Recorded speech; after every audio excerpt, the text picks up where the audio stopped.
Welcome back. This is the Transfer Show for one final hour of this window, and only 3 hours left until it all slams shut. Carvey and Darmish are still with us, as always, and as you can see, we've got a very special guest with us. Darren McAnthony, a chairman and owner of Peterborough Football Club, has joined us for the whole hour. Great to see you, Darren, as well. We'll speak to you in just a second. Plenty going on, as we mentioned. Despite talks in Paris, today, Kylian Mbappe's deal from PSG to Real Madrid is off. But what does it mean for next summer? What about Chelsea? Well, they've agreed a deal for Spain midfielder Sal Niguez, and they're confident of getting the deal done before this 11 p.m. deadline. Elsewhere, Arsenal have agreed a deal to sign Tahiro Tomiyasu. Emerson Royal has completed his move to Tottenham, and Dan James is a Leeds United player.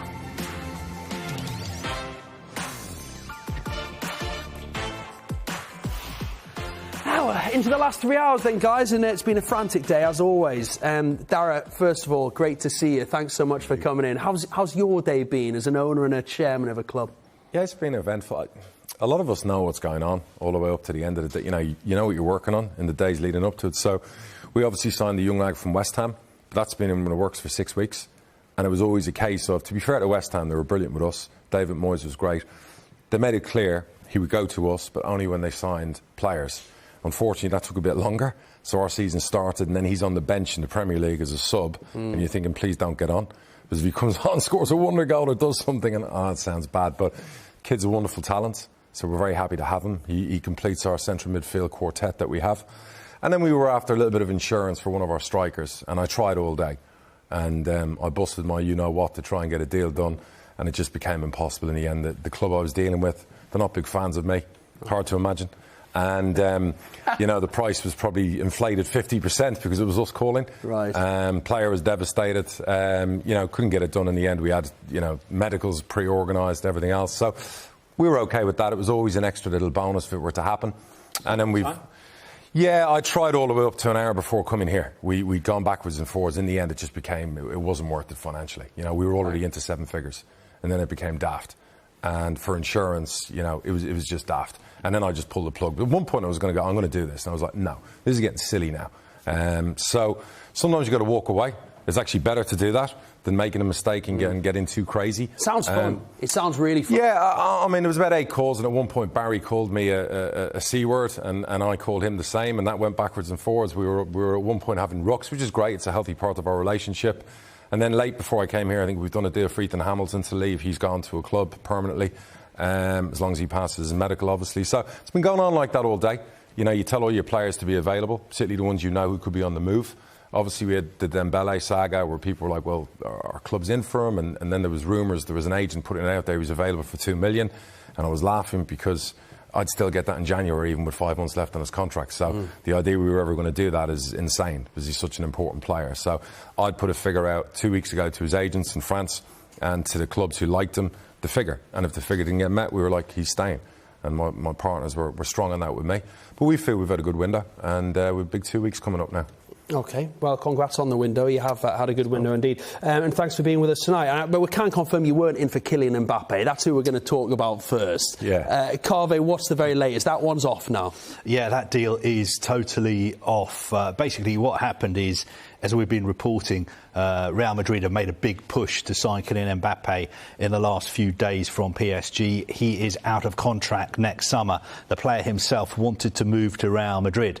Now, Real Madrid put in a second offer of 170 million euros plus 10 million euros in add-ons, and they gave PSG a deadline of 5 p.m. yesterday to respond to that offer. Now, PSG did not respond to that offer, and Real Madrid at that point, we were told, were basically walking away. But I always had the feeling that there was a chance that Real Madrid would wake up this morning and give it another go. And that is exactly what they did today. They gave it another go. I'm not sure they actually made an official bid, another official bid for Kylian Mbappe today. But what I've been told is that Real Madrid let PSG know that they were willing to pay more than 220 million euros for Kylian Mbappe to take him today. That is what they told PSG. And basically what happened is that PSG stalled.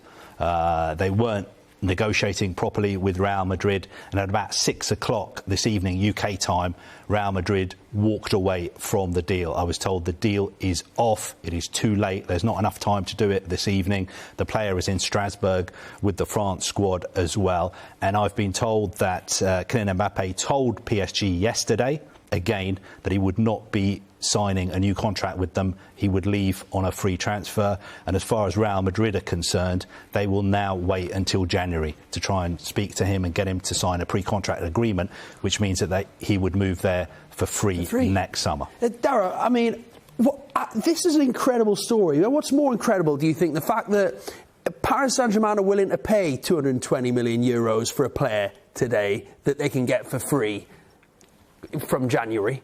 Or is it more incredible that PSG are saying no to that fee when they could potentially lose the player, for nothing in January, and they'll go next summer? So everything's relative, and I was saying this earlier on. For the Qataris to say no to 200 million, it would be like me losing 10 grand in the casino one night. Yes, it might feel a bit painful, but that's the reality. That's what we're talking. It sounds horrible because in a world we live in and everything else, it's an obscene amount of money. But for them, that's the relativity here involved.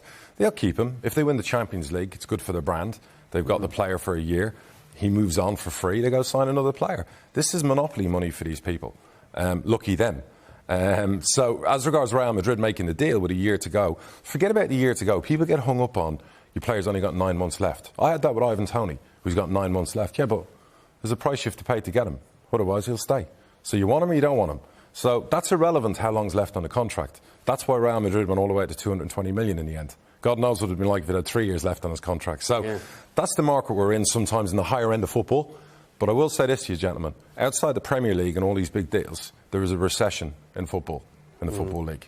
And that's quite clear from this window. Just from what Darragh said about the fact that it would be like losing £10,000 in a casino. That's the equivalent of PSG rejecting this bid. This sounds like this power play that we've been mentioning over the past couple of weeks, because once it's become clear that Mbappe has said, I'm not signing a new PSG contract, PSG PR machine kind of went into overdrive, didn't it? Because they want to put all of the onus on Kylian Mbappe. They need to keep the fans on side, in a manner of speaking, don't they? Because the fans want to see Kylian Mbappe in a PSG shirt long term. And PSG will say, we want more than what we bought him for, number one. If we don't, we extend his contract.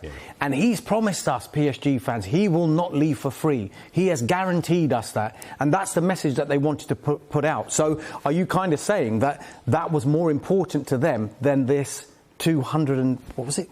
Can't even believe it. 220 million euros. They don't care about the French league. They have a vision. They want to win the Champions League, correct? They brought Messi in there. Now they've got a front three as good as anyone. If they can't win the Champions League now, they're never going to win it. So for them, it was never about 220 million. And the other thing you're forgetting is who are they going to bring in instead of Mbappe? So it's great having two of them, but you need a third. So who's going to fulfill that role right now? Strikers, I keep saying this, and I've said this for 2 weeks, like prehistoric, dinosaurs. They're a rarity. They're scarce. They're impossible out there. Ask even in our league, the Championship, League One, League Two, the Premier League. You've seen it with Kane this summer. Give me a number 9 who's going to score 35 goals a year.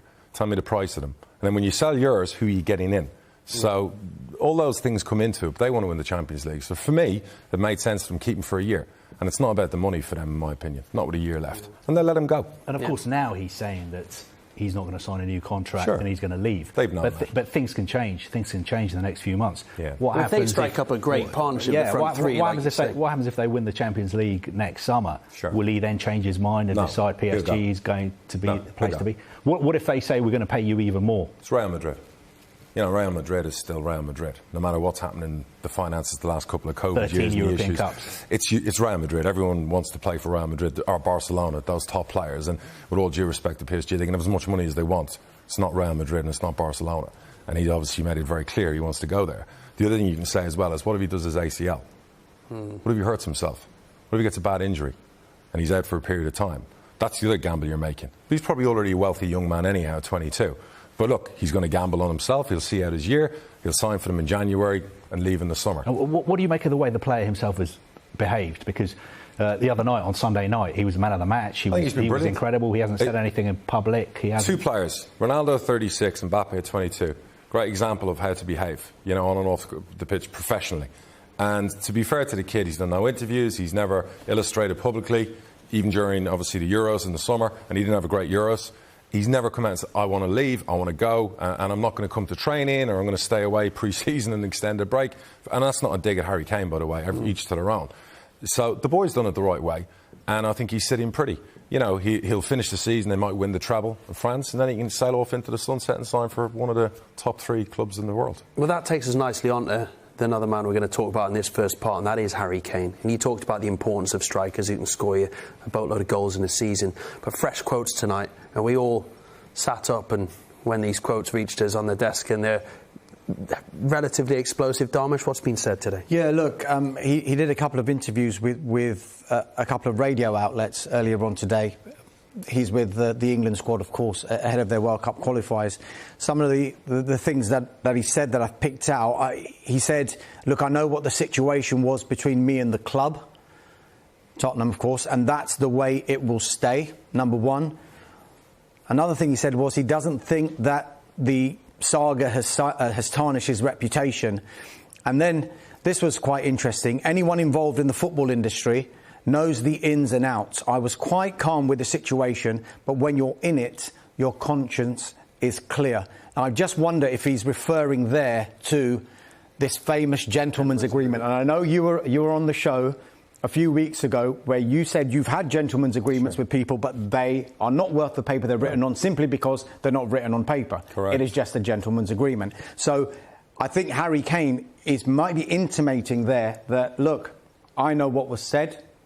And it could be one of those things where when his career is finished and he writes his book, we'll actually find out the real ins and outs. Because while he's with Tottenham, if there was a gentleman's agreement that we believe that there was to be, that's what we were briefed, he's not saying it in black and white just now, but he's kind of intimating that there was. So just to go over it again, because I know you've spoken about it before on the transfer show, but the gentleman's agreement, you spoke about Ivan Toney. You know, we've got a player who's scoring at goals and wants to move on to further their career. Where do you stand on that as an owner and a chairman? Well, it depends. Obviously, with Ivan, I spoke to both him and his dad. So it's not just with him. Now you're making a promise to someone's parents. So, and I take that strongly because I'm a dad, and I'd want someone, if they did it with my son or my daughter, it would be the same. So I'm one of those people, your word, you bond. So if you give someone your word and you say, and the words are, if we get the right offer for us and we think it's right for you, we won't stand in your way. Now, if I turn around and say, we'll let you go next summer without following up with, as long as the offer's right for us, that's a different scenario. Look, you heard Guardiola recently, the way he spoke about Daniel Levy in that interview. This is Daniel Levy. So he didn't want the player to leave, and it's his prerogative. Him and Joe Lewis own Spurs. And to be fair, who are you signing? And Spurs have started brilliantly. They're the clean sheets kings, right? Yeah. And now they've got a good manager and they're building the defence. They could be a force this season. And if Harry Kane has his head screwed on, and I think he will, and this won't tarnish his reputation. If he wins the Golden Boot this year, Spurs fans won't care. If he scores 10 goals for England, football fans won't care. So this is not about reputations. You don't lose your reputation because of a big transfer saga. Who knows what's been said? We'll find out in the autobiography in future. He might get sold next summer. But he ain't getting sold for 150 million at 29. And it's Dara hit the nail on the head there. If the offer we want is good enough, and that offer was never forthcoming, was it, from City, Carve? What did he hear? I think as far as Spurs are concerned and as far as Spurs fans are concerned, they don't care about all this anymore. This is done. This is like old news. They've lived through it all summer. They don't even want to think about it or talk about it. They don't care what Harry Kane has said. They know that Harry Kane contractually has to speak to the media when he's on England duty. Sounds like he's still upset, though, from those comments. Well, I mean, you can listen to the interviews, you can read the quotes and make of it what you will. But if you're a Spurs fan, the bottom line is he's staying at Spurs. Daniel Levy said he wasn't leaving, and he hasn't left. Spurs at the top of the table. They've won 3 games. They've kept 3 clean sheets. Harry Kane as well, in some of those quotes, he went on to say that, as always, all he's focused on is winning trophies at Spurs. He said that is what he's focused on at the moment. And I made this point a couple of weeks ago that if Spurs have a really, really good season and finish in the top 4 and they're in the Champions League or they win a trophy, I could see Harry Kane signing a new Spurs contract. We've seen these kind of things end with the player actually staying and signing a new contract. So that is a possibility as well. But if you're a Spurs fan, honestly, I don't think you care about this anymore. You just want Harry Kane to stay at Spurs for as long as possible. OK, maybe the next contract might have a buyout clause or something like that. Yeah. Gentlemen, great stuff. So much more to talk about, of course. And we are going to be focusing next on Chelsea as they look for their man Sal Niguez. Can they get him in before the window slams shut at 11 p.m? We'll find out all here on Sky Sports News. We're all in. We're all in to kick it out.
Yeah, guys, welcome back to the Transfer Show here with Carvey Darmish and Darren McAnthony is with us as well, and we're talking all things transfers as we motor towards the 11 p.m. end of this window, and what a window it has been. Carvey, you got an update, have you, on Saul Niguez and Chelsea's search for their man? Yeah, looks like that deal is going to happen this evening. All parties in this deal are in agreement. So the player himself wants to come to Chelsea, he's agreed everything, and Chelsea have agreed a deal with Atletico Madrid.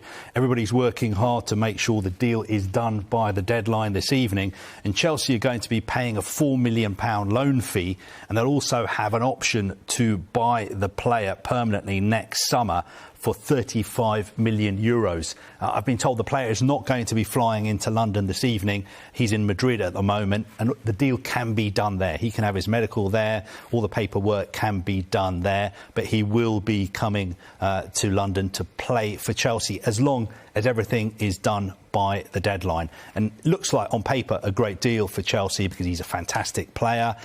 He's kind of lost his way a little bit at Atletico Madrid. Maybe he's been there for a long time, but he's won lots of trophies there, had a lot of success. He's worked under Diego Simeone. And if you're a midfielder and you work for Diego Simeone, you know, you are giving 100% when the side are out of possession, when you're in possession, and I think that suits the kind of way that Chelsea play under Thomas Tuchel as well. I think in a way it could be similar to that deal for Kovacic, that Chelsea got him on loan from Real Madrid. You know, he had a sort of season to prove himself in the Premier League. Chelsea liked what they saw, so they took up the option to sign him permanently from Real Madrid. Midfielders there, haven't they? Like top quality centre midfielders as well. But I guess if you're competing in the Champions League, Premier League, and on all fronts, you need a big squad. Darryl, what's it like when you're trying to sign a player? It is deadline day. You're getting into the last few hours of the window, and you're not there yet. Do you start getting itchy feet? Do you think about walking away from a deal, or do you follow it all the way through to 11 p.m? Yeah, it depends. I mean, obviously, like I said today, the boy we got from West Ham, so he's away on international duty, Republic of Ireland. So then you're waiting. He has to, after training, we were waiting for him to go sign the documents. Then they have to be sent across, and they needed international clearance wherever it was. And my football secretary, Liz, who's brilliant at what she does, you know, she's texting me before coming, can I go home now? Or is anything happening later on tonight? And I'm like, no, you've grafted. And she's not feeling great. So I'm like, you can go. There's nothing. I said, unless... I said, to keep the phone on and charged. So a lot of the time, like I said, you know what's happening because you know what you're moving for. Now, in saying that, something could come out of nowhere, out of left field, and you could get a phone call, and it could be an interesting phone call, and you go, that's something I could revisit, and that's doable.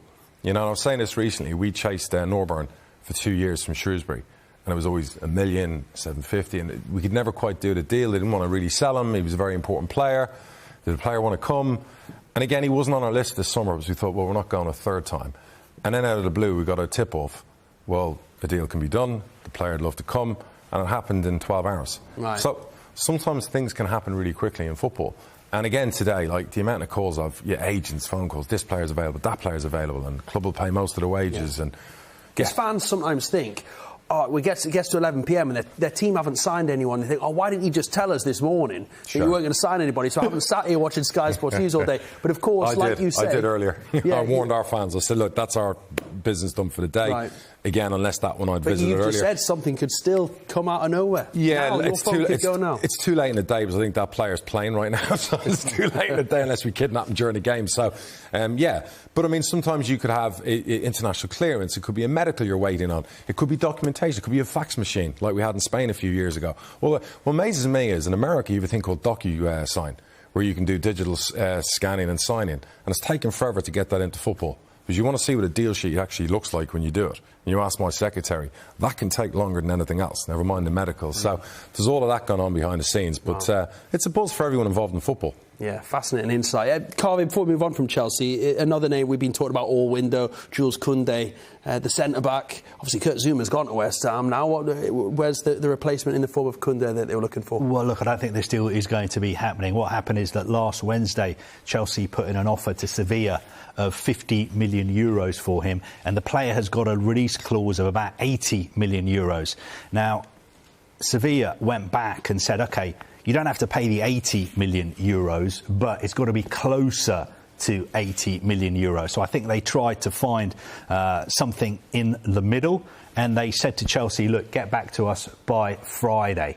And apparently, according to Sevilla and their sporting director Monchi, Chelsea did not get back to them on Friday. So it looks like Chelsea weren't willing to go over 50 million euros. I think Sevilla may have thought Chelsea have just made almost £30 million from selling Kurt Zouma. We want to get our hands on some of that money. Obviously, Chelsea are a very, very wealthy club, but they are quite careful in the market at the moment. You know, they've got a valuation of the player. The valuation was 50 million euros. Yeah. They weren't willing to go above that. So it looks like that is not happening. But he's a very, very good young player. A lot of people say he's the best young defender in Europe at the moment. And I'm sure a lot of other clubs are going to be trying to sign him in January and next summer as well. OK, I'm going to come to Darren on that in a second, but you've got something on your phone. We're talking about clubs like Sevilla and Atletico Madrid. Wait till you listen to this. This has come from our colleagues at Sky in Italy, and they're saying that Atletico Madrid are in talks to re-sign Barcelona forward Antoine Griezmann. Talks are ongoing, and the deal would be a season-long loan with an obligation to buy. We know Diego Simeone is keen to bring in a striker before the end of the window, but look, we're looking at 2.5 hours to get this deal done. Barcelona, we're told, are already looking for a potential replacement. One of those players that they are looking at is Sevilla's Luke de Jong. It's also worth noting here that João Felix will not be part of any deal to re-sign Antoine Griezmann. So, Atletico Madrid in talks to re-sign Barcelona forward Antoine Griezmann. This is the window that keeps on giving. And just when you thought... You alluded to this, Carvey. Earlier, Griezmann, didn't you, going back to Atletico Madrid? You mentioned it in the 5 o'clock show we had, and you'd heard something earlier. Yeah, look, I think the issue is that Saúl Ñíguez at Atletico Madrid is on, I think, about £200,000 a week. So for them to bring Antoine Griezmann in and to comply with La Liga's financial fair play rules, they needed to get somebody off their wage bill. And obviously that is why Saúl Ñíguez is going to Chelsea. That has freed up some room on their wage bill to be able to bring Antoine Griezmann back. Now, Antoine Griezmann leaving Barcelona from a football point of view is bad news for Barcelona, but from a financial point of view, it is fantastic news because he's on massive money at Barcelona. Yeah. We know Barcelona have got financial problems, so he is one player they needed to get off their wage bill, and it looks like that is going to happen. But as Darmesh said, another one of the big names in world football moving in a transfer window where everybody thought it was going to be pretty quiet. And it's, all have been a bit... Thomas, did I hear you right? Did you say Luke de Jong might go to Barcelona? Yeah. As in Luke de Jong, who went on loan to Newcastle and didn't score a single goal. I knew you were There's Newcastle fans that shows staring the state they're in. That shows you the state of Barcelona are in, all due respect. That's incredible. That's more incredible than Messi and Ronaldo and the lot for me. That's actually unbelievable. This one, someone's just texted me, actually. They're obviously watching. Right. And... they've just said that this is just from one person, nobody else. Okay. Griezmann is done, mate. And he goes on to say 99% De Jong will be up front with Braithwaite at Barcelona. Wow. Okay, so it's hardly the talks are obviously getting to an advanced stage, and they have to be. If they want to get this deal done, they've got 2.5 hours. But this has just come from one source to say that it's done, but that has to be confirmed with every single club involved. Dara, you go from Messi, Suarez and Neymar to Braithwaite and De Jong. I mean, not even Messi could have made them two look good. I mean, he got out in the nick of time, didn't he, to be fair to him? Wow, I mean, it is an incredible... And like you said, it underlines sort of potentially the financial difficulties that some of these Spanish clubs are in. I'll tell you what it says. It says that even the biggest clubs in the world, aren't safe from a pandemic or bad financial mismanagement. And if you said this 2 years ago, if we'd sat down 2 years ago and said Barcelona are going to lose Messi, this is going to be their front line, they're going to be €1 billion in debt, you'd have said you're off your trolley. So again, anyone can ruin a good football club. Mismanagement, and they're one of the biggest in the world.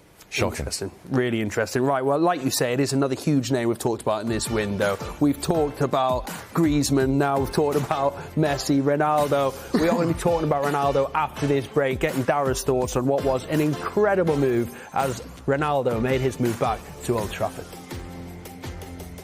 We're all in. We're all in to kick it out.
2 hours, 26 minutes and 30 seconds to go. We're here on the Transfer Show for the final time of this transfer window. What an incredible window it's been. Ahead of the break, we were just talking about Antoine Griezmann potentially going back to Atletico Madrid. We'll see how that one cooks along as we head towards an 11 o'clock closure of this window. Oh, what? You're pointing at your phone. What you got? Yeah, actually, I'll give this to Dharmesh because it's come in on my phone, but this is his story, so I'll let him do it. Oh, that's very kind of you. Look at that. Teamwork. We're friends again. We're friends again. Finally, that's amazing. It's his story. He's been doing it all along. OK, yeah, this is one that we were expecting to happen. West Ham United have completed the signing of the Czech Republic international Alex Kral. He joins from Spartak Moscow.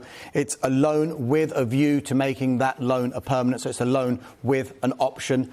We know that his Czech Republic teammates are Thomas Souček and Vladimir Koufal, and the agency who did the Koufal deal to West Ham have also done this deal as well. Stephen Hunt, the former Reading wingers, heavily involved in the representative side of that deal that's taken Alex Kral from Spartak Moscow to West Ham United. So, look, they've had quite a good window. They've left some of the deals very late. They had Alphonse Areola as a loan with an option from Paris Saint-Germain very early during the window. They were after a central defender. They got Kurt Zouma for nearly £30 million. They were after an attacking midfielder. They got Nikola Vlasic from CSKA Moscow for around £34 million.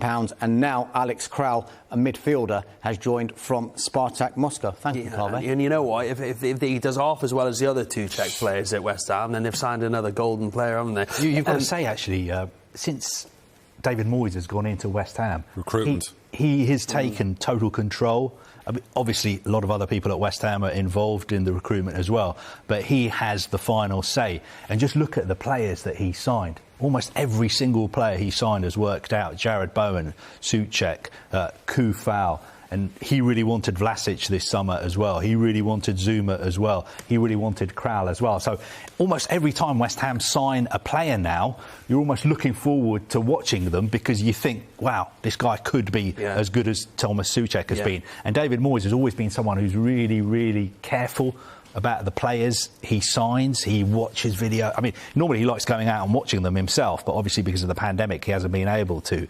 But he really takes a lot of time and puts a lot of effort into it, and he has done an incredible job when it comes to recruitment as well as on the pitch. On and off the pitch, absolutely right. Look, let's talk about Cristiano Ronaldo while we've got Dara here, because I want to get his thoughts. Before I come to Dara, what's the very latest, Dharmesh, you're hearing with regards to Ronaldo and his Old Trafford return? All signed, sealed, delivered today? Absolutely. If you go back to Thursday, we all thought he might be going to Manchester City and doing the unthinkable as far as Manchester United fans were concerned. Darren knew the inside. He just didn't text he knew he wasn't. It was just a big ruse, wasn't it? And then on Friday, it accelerated. He's going to Manchester United. They announced that they'd agreed a deal. Today, they've made it official. It is a done deal. Just to remind you of the figures involved, 15 million euros in 5 instalments as an initial payment for Cristiano Ronaldo, plus plus 8 million euros in add-ons. It's a 2-year contract, and Manchester United have the option of a further year. 2 little aspects of this deal that I can tell you about. I'm told that the Executive Vice Chairman, Ed Woodward, often quite criticised at Manchester United, had a big say in this deal. He was responsible for the structure of the deal and ensured that the owners sanctioned it. And then, of course, there was the emotional side of the deal when you heard about Sir Alex Ferguson's phone call to Cristiano Ronaldo last week. Cristiano joined Manchester United, reading between the lines. And I think Ronaldo has actually acknowledged that in an Instagram post that he did today. He talked about his never-ending love for Manchester United before, right at the end, saying, P.S. Sir Alex, this one is for you. I know how much you like that one, being a Liverpool fan, Dara. No, but yeah, I'm a Liverpool fan. I'm very envious of all the Chelsea deals, the Man United deals. As a Liverpool fan, I'm like, Yeah. But anyway, enough about Liverpool. But it just goes to show you how influential Sir Alex still is. And fair play. Yeah. You know, it's one of the greatest managers ever produced in the game, and he obviously was instrumental in helping us and making it happen. And did you know something, Dara? You when we were saying about, because we were all on here talking about Manchester City, and I would you never could be have picked up the phone and betray my manager like that. You know, when he called me the other day and said, "Listen, Ronaldo's gone back to United. Don't tell anyone." The point is, yeah, look, obviously Sir Alex played a part in it, but it's a no-brainer for Man United. And commercially, by the way, the money. Even his wage is 20 million a year, was he 400 grand a week, whatever. You saw their share price go up 8-9%. If you'd bought options on that stuff, as a director and owner, I'm not saying they did, you would have made a lot of money just in that one play. Yeah. So, and the same thing happened at Juventus, didn't it? Yeah, exactly the same. The commercial value as well to the club. Not to mention, at 36, he's got the body of a 29-year-old. I mean, my God, he looks like I looked at 18. So, I mean, he's going to do incredible things for the next 2 years, in my opinion. You know, it's a game changer. And if you look at Darren mentioned sorry, just very quickly, Carl, Darren mentioned the commercial side of it all. And Manchester United have released a TikTok video. I think that's what you and your friends are using, Carve. And there it is. It's a Ronaldo shirt, but if you notice, it's only the name, no number as yet. So it's quite a tease, because we all know the brand is CR7. Edinson Cavani currently holds the number 7 shirt at Manchester United. And you have to get special Premier League dispensation if you want to swap squad numbers once the season has started, unless in the next 2 hours, 20 minutes, Edinson Cavani leaves Manchester United, which we are not expecting to happen. But I'm told that United are looking into the possibility of getting this special dispensation. So it cannot be ruled out that on Saturday, September the 11th, the second coming of Cristiano Ronaldo could be Ronaldo 7. We'll know before then whether he's got the number 7. How do you deal with that as an owner? You've got a player like Edinson Cavani, who's one of the best players in the world, already has the number 7 shirt, and Ronaldo's brand comes into town. In the NFL, the players are allowed to buy each other's numbers off themselves.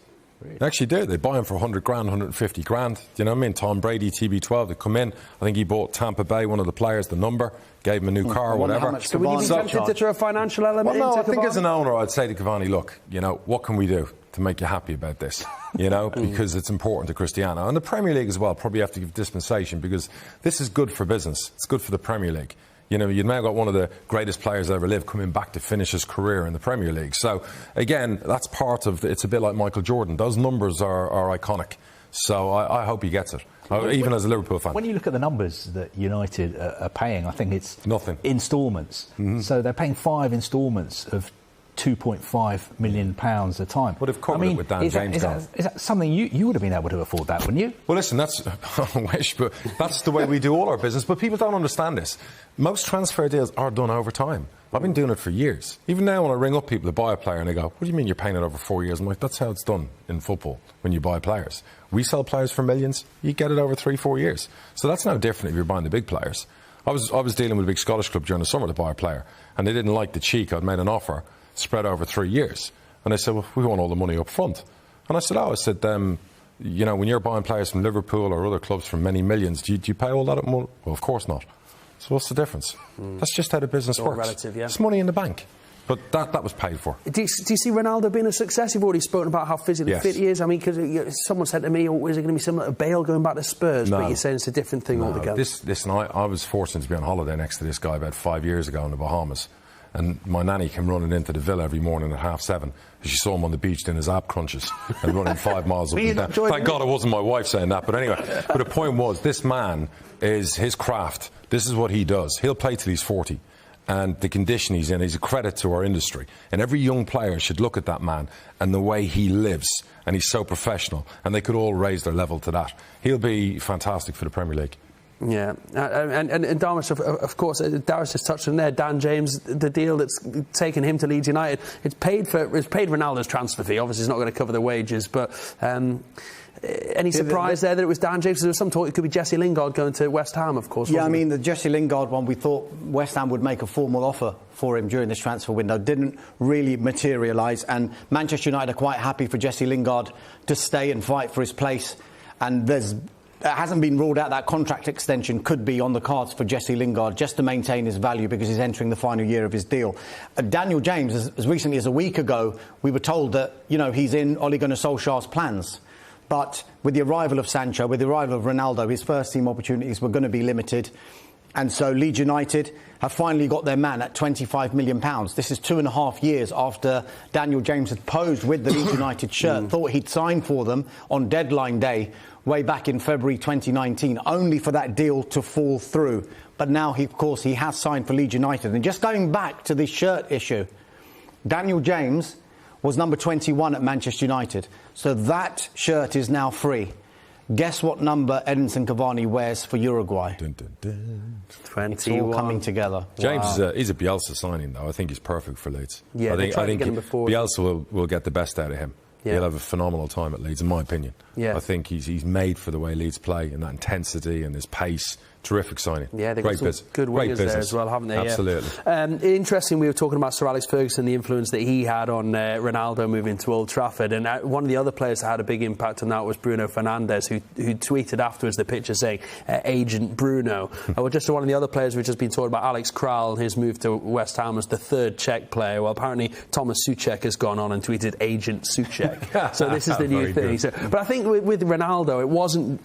Obviously, Sir Alex is the one that's been mentioned by Cristiano himself, but I think every Manchester United legend and former player and current player was straight onto Cristiano, weren't they? We saw Rio Ferdinand had got involved. We saw everyone was messaging Ronaldo, and I guess it must have had an impact. I mean, his phone's lighting up like a Christmas tree. All his old teammates and pals saying, "You've got to come back to Manchester United. Don't go into Manchester City." It would affect any of us, wouldn't it? That Newcastle game is going to be the most watched game in years. Is it on Sky or dare I ask the question? It's a Saturday 3 o'clock, of course. Oh, dearie me! 3 o'clock. Wow, that's going to be like popular. I'll be watching it like that, to be fair. Yeah, but I'll be watching from the States. Oh, you're right. Oh, yeah. I was waiting how long until you'd get that in that you were going back up. Great stuff, Darragh. Darmish, Carvey, great stuff for now. We're going to take a very quick break now. Plenty more to get through as well in the next part as we motor towards the 11 p.m. deadline. Deals happening all the time. We'll have plenty more after the break. We're all in. We're all in to kick it out.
Welcome back to the Transfer Show for the final part this window on this deadline day as well, gents. It's been an emotional ride. It's been an incredible window. We're going to be reflecting on that in just a second. I want to talk about Liverpool. We did touch on them with Dara just a few moments ago. A relatively quiet window for them.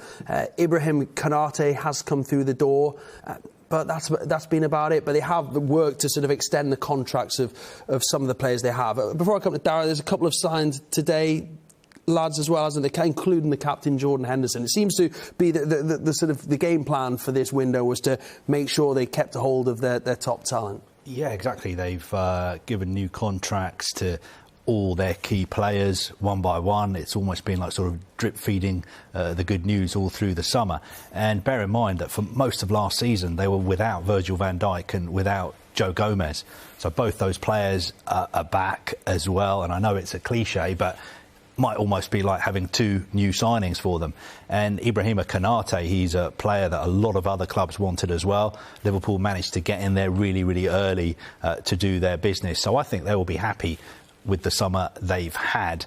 I know if you're a Liverpool supporter like Dara, you'll be a bit frustrated because other clubs have been sort of, dominating the headlines and doing big deals, but a lot of people would still say that Liverpool are one of the favourites to win the title. If you look at it, who are the favourites to win the title? Shaking it down. Who is it? Manchester City? Two for me. United, two for me. No. Liverpool? No, City, Chelsea by a mile. They're the two teams. Look, big Liverpool fan, have been most of my life. Jurgen Klopp's a genius for what he's done. And even over the last few years, fair play to him. You look at the surplus spend, they've made a profit of about 4 million over the last 3 years. And they've won a title. They've ran City close. They'll probably still be thereabouts March or April. But God forbid, if one or two of the front 3, 4 players they have get injured, that's it. It's curtains. We needed a goalkeeper's goal last year to get us into the Champions League. We lose Salah January, and he gets injured while away, and we lose him in February. Who's going in there? Who's scoring the goals? Origi? And that's the question we all have. And you look at it and go, how much would Fenway, who owned Liverpool, lose if that goalie hadn't scored and put them in the Champions League? 50, 60, 70 million? Would some of those players have signed the contract extensions? Would some of the players have signed for them if they weren't in the Champions League? So do you take the gamble again? We now have what? Firmino's injured. We don't know how long for. Leaves us with 3 strikers that you pick in your team. 2 of them are off to the African Nations Cup in January. So that's a concern as a Liverpool fan, yeah. But knowing Jurgen Klopp, he'll probably still run City and Chelsea close to the title because he is just world-class manager. And it's credit to him. It's interesting hearing you talk, it's sort of in your capacity as a fan, actually, there, because you're saying what a lot of fans watching at home will think. They think, well, why don't you spend a bit more money? And, teams down the bottom of the Premier League as well. I'd be thinking, why don't you invest a bit of money and not lose all that money by being relegated? And it is something that frustrates supporters. Sure. But on paper, like Carve says, they look like a really strong squad, but a couple of injuries, you think it's too thin. Who do you It's a brilliant team. Where do you like to see them strengthen? You said it's a strong squad. It's a brilliant 11, 14, 15 players. And as we saw last year with a few injuries, suddenly you go top and then you have a crisis. And then because of Klopp and getting everyone back together and the younger defenders coming in and getting them there and Alisson scoring the goal, you're just a couple of injuries away from... Manchester City can play without strikers and score loads of goals. And I'm a massive Liverpool fan. I just worry about them. And I just sometimes wish Fenway turn around and said, look, we're going to give you that one extra player.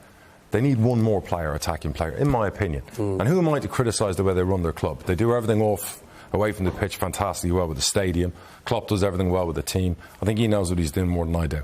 But I just worry about that 1 or 2 injuries in those key areas, attacking-wise. Everywhere else, fine. Just in that area, and we're out of it. And then it's Chelsea and the Man City show. Interesting. My opinion. What have we got left there? 2 hours, 7 minutes and 17 seconds, guys. We've spoken a lot of big names this hour. Antoine Griezmann's come out of nowhere. Sal Niguez. Guys, what are we looking at? The last couple of hours to go. What are going to be the big stories that we're covering now? I think Antoine Griezmann will be the biggest story if that happens. For him to go back to Atletico Madrid from Barcelona is, he's one of the best players in the world. You'd put him in the top 5, top 10 best players in the world. Great move as far as Atletico Madrid are concerned to get him back. It looks like they're taking advantage of Barcelona's financial problems. It's been a really, really difficult summer if you're a Barcelona supporter, but I suppose the only silver lining is that you've got a president in there now who's trying to sort it all out. He's gone through all the books and all the accounts, and he's come out and he's blame the previous administration. We've seen that happen a lot before. But he's basically saying, look, it's a much worse situation than I thought it was, but trust me, I'm going to sort this out and the glory days will come back. And judging by his actions, that is exactly what he's doing, because it's a big decision to let Lionel Messi go. It's a big decision to let Griezmann go. It's just, it's going to take a while. It's going to take a while. Darmish, which one are you thinking the last couple of hours? The Griezmann one. Yeah. I mean, I wonder what Garvey touched on it there. I wonder what Barcelona fans are thinking right now. About 3 or 4 weeks ago, they're probably looking ahead to the season thinking, right, we've got the new president in.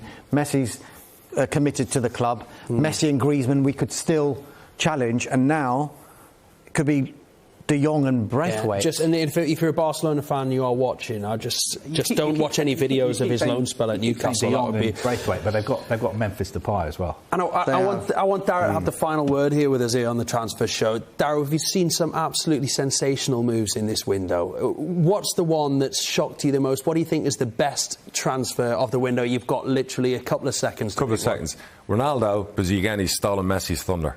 You thought Messi was the big move of the summer. Along comes Cristiano and goes bang, and he's back in the Premier League. And that's a bigger story for me than the Messi going to France to retire. The fact we're talking about both of them is incredible. Brilliant. Darragh, absolute star. Darmish, Carvey, thank you very much. It's been a pleasure. And next up, we are going to have Vicky Gumasol and Julian Warren. They will take you safely through to the end of the window at 11 p.m.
Hi there, good evening, a very warm welcome along. It is transfer deadline day, it is great to have you with us. Less than 2 hours to go until the window shuts. And Vicky, there are lots of deals on the verge of going through. Yeah, there are indeed. But Kylian Mbappe to Real Madrid for almost £200 million won't be one of them. And we will tell you why.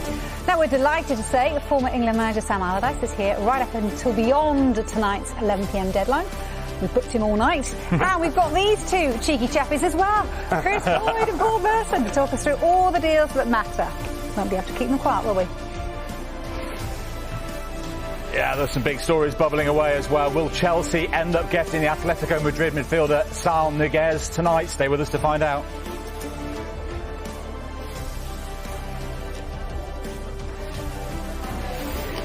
And look, in a window that's seen some of the biggest names move, Antoine Griezmann could be on his way back to Atletico Madrid. Well, they might be struggling in the Premier League, but Arsenal are the biggest spenders in the division this summer, and they are closing in on a new right back. But can they get it over the line before 11 o'clock? Plus, Cristiano Ronaldo dedicates his Manchester United return to Sir Alex Ferguson. But will he be able to reclaim the famous number 7 shirt? Not now.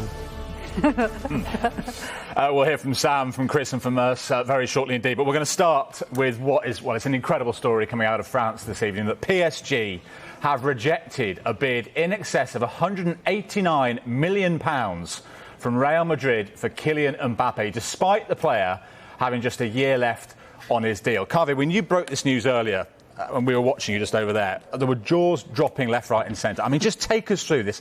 It's an incredible story. OK, well, quickly, the deal is totally off.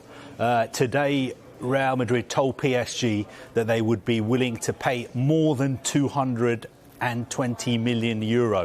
I was told not to reveal the exact figure, but it's more than €220 million. It is pretty close to a world record transfer fee. The world record transfer fee, I think, is £198 million for Neymar. So you've almost done it for us then. Wouldn't it? So Real Madrid said to PSG, we're prepared to pay that today. Let's do the deal. PSG stalled. It got to about 6 o'clock this evening, and Real Madrid thought, you know what, we're walking away now because you're not negotiating with us properly. There's not enough time to do the deal, so they walked away. And as far as Real Madrid are concerned, they will go back in for him because he's out of contract next summer. They can sit down and sign a pre-contract agreement with him in January, and he can move there for nothing. And what Real Madrid are saying this evening is it's incredible the way PSG have behaved, because we were going to give them €220 million for the player. They haven't taken the money, but now we're going to get the player anyway for nothing next summer. Incredible developments, but I think you've got to bear in mind, when you're dealing with PSG, you're not just dealing with a normal football club. Effectively, they are owned by the state of Qatar.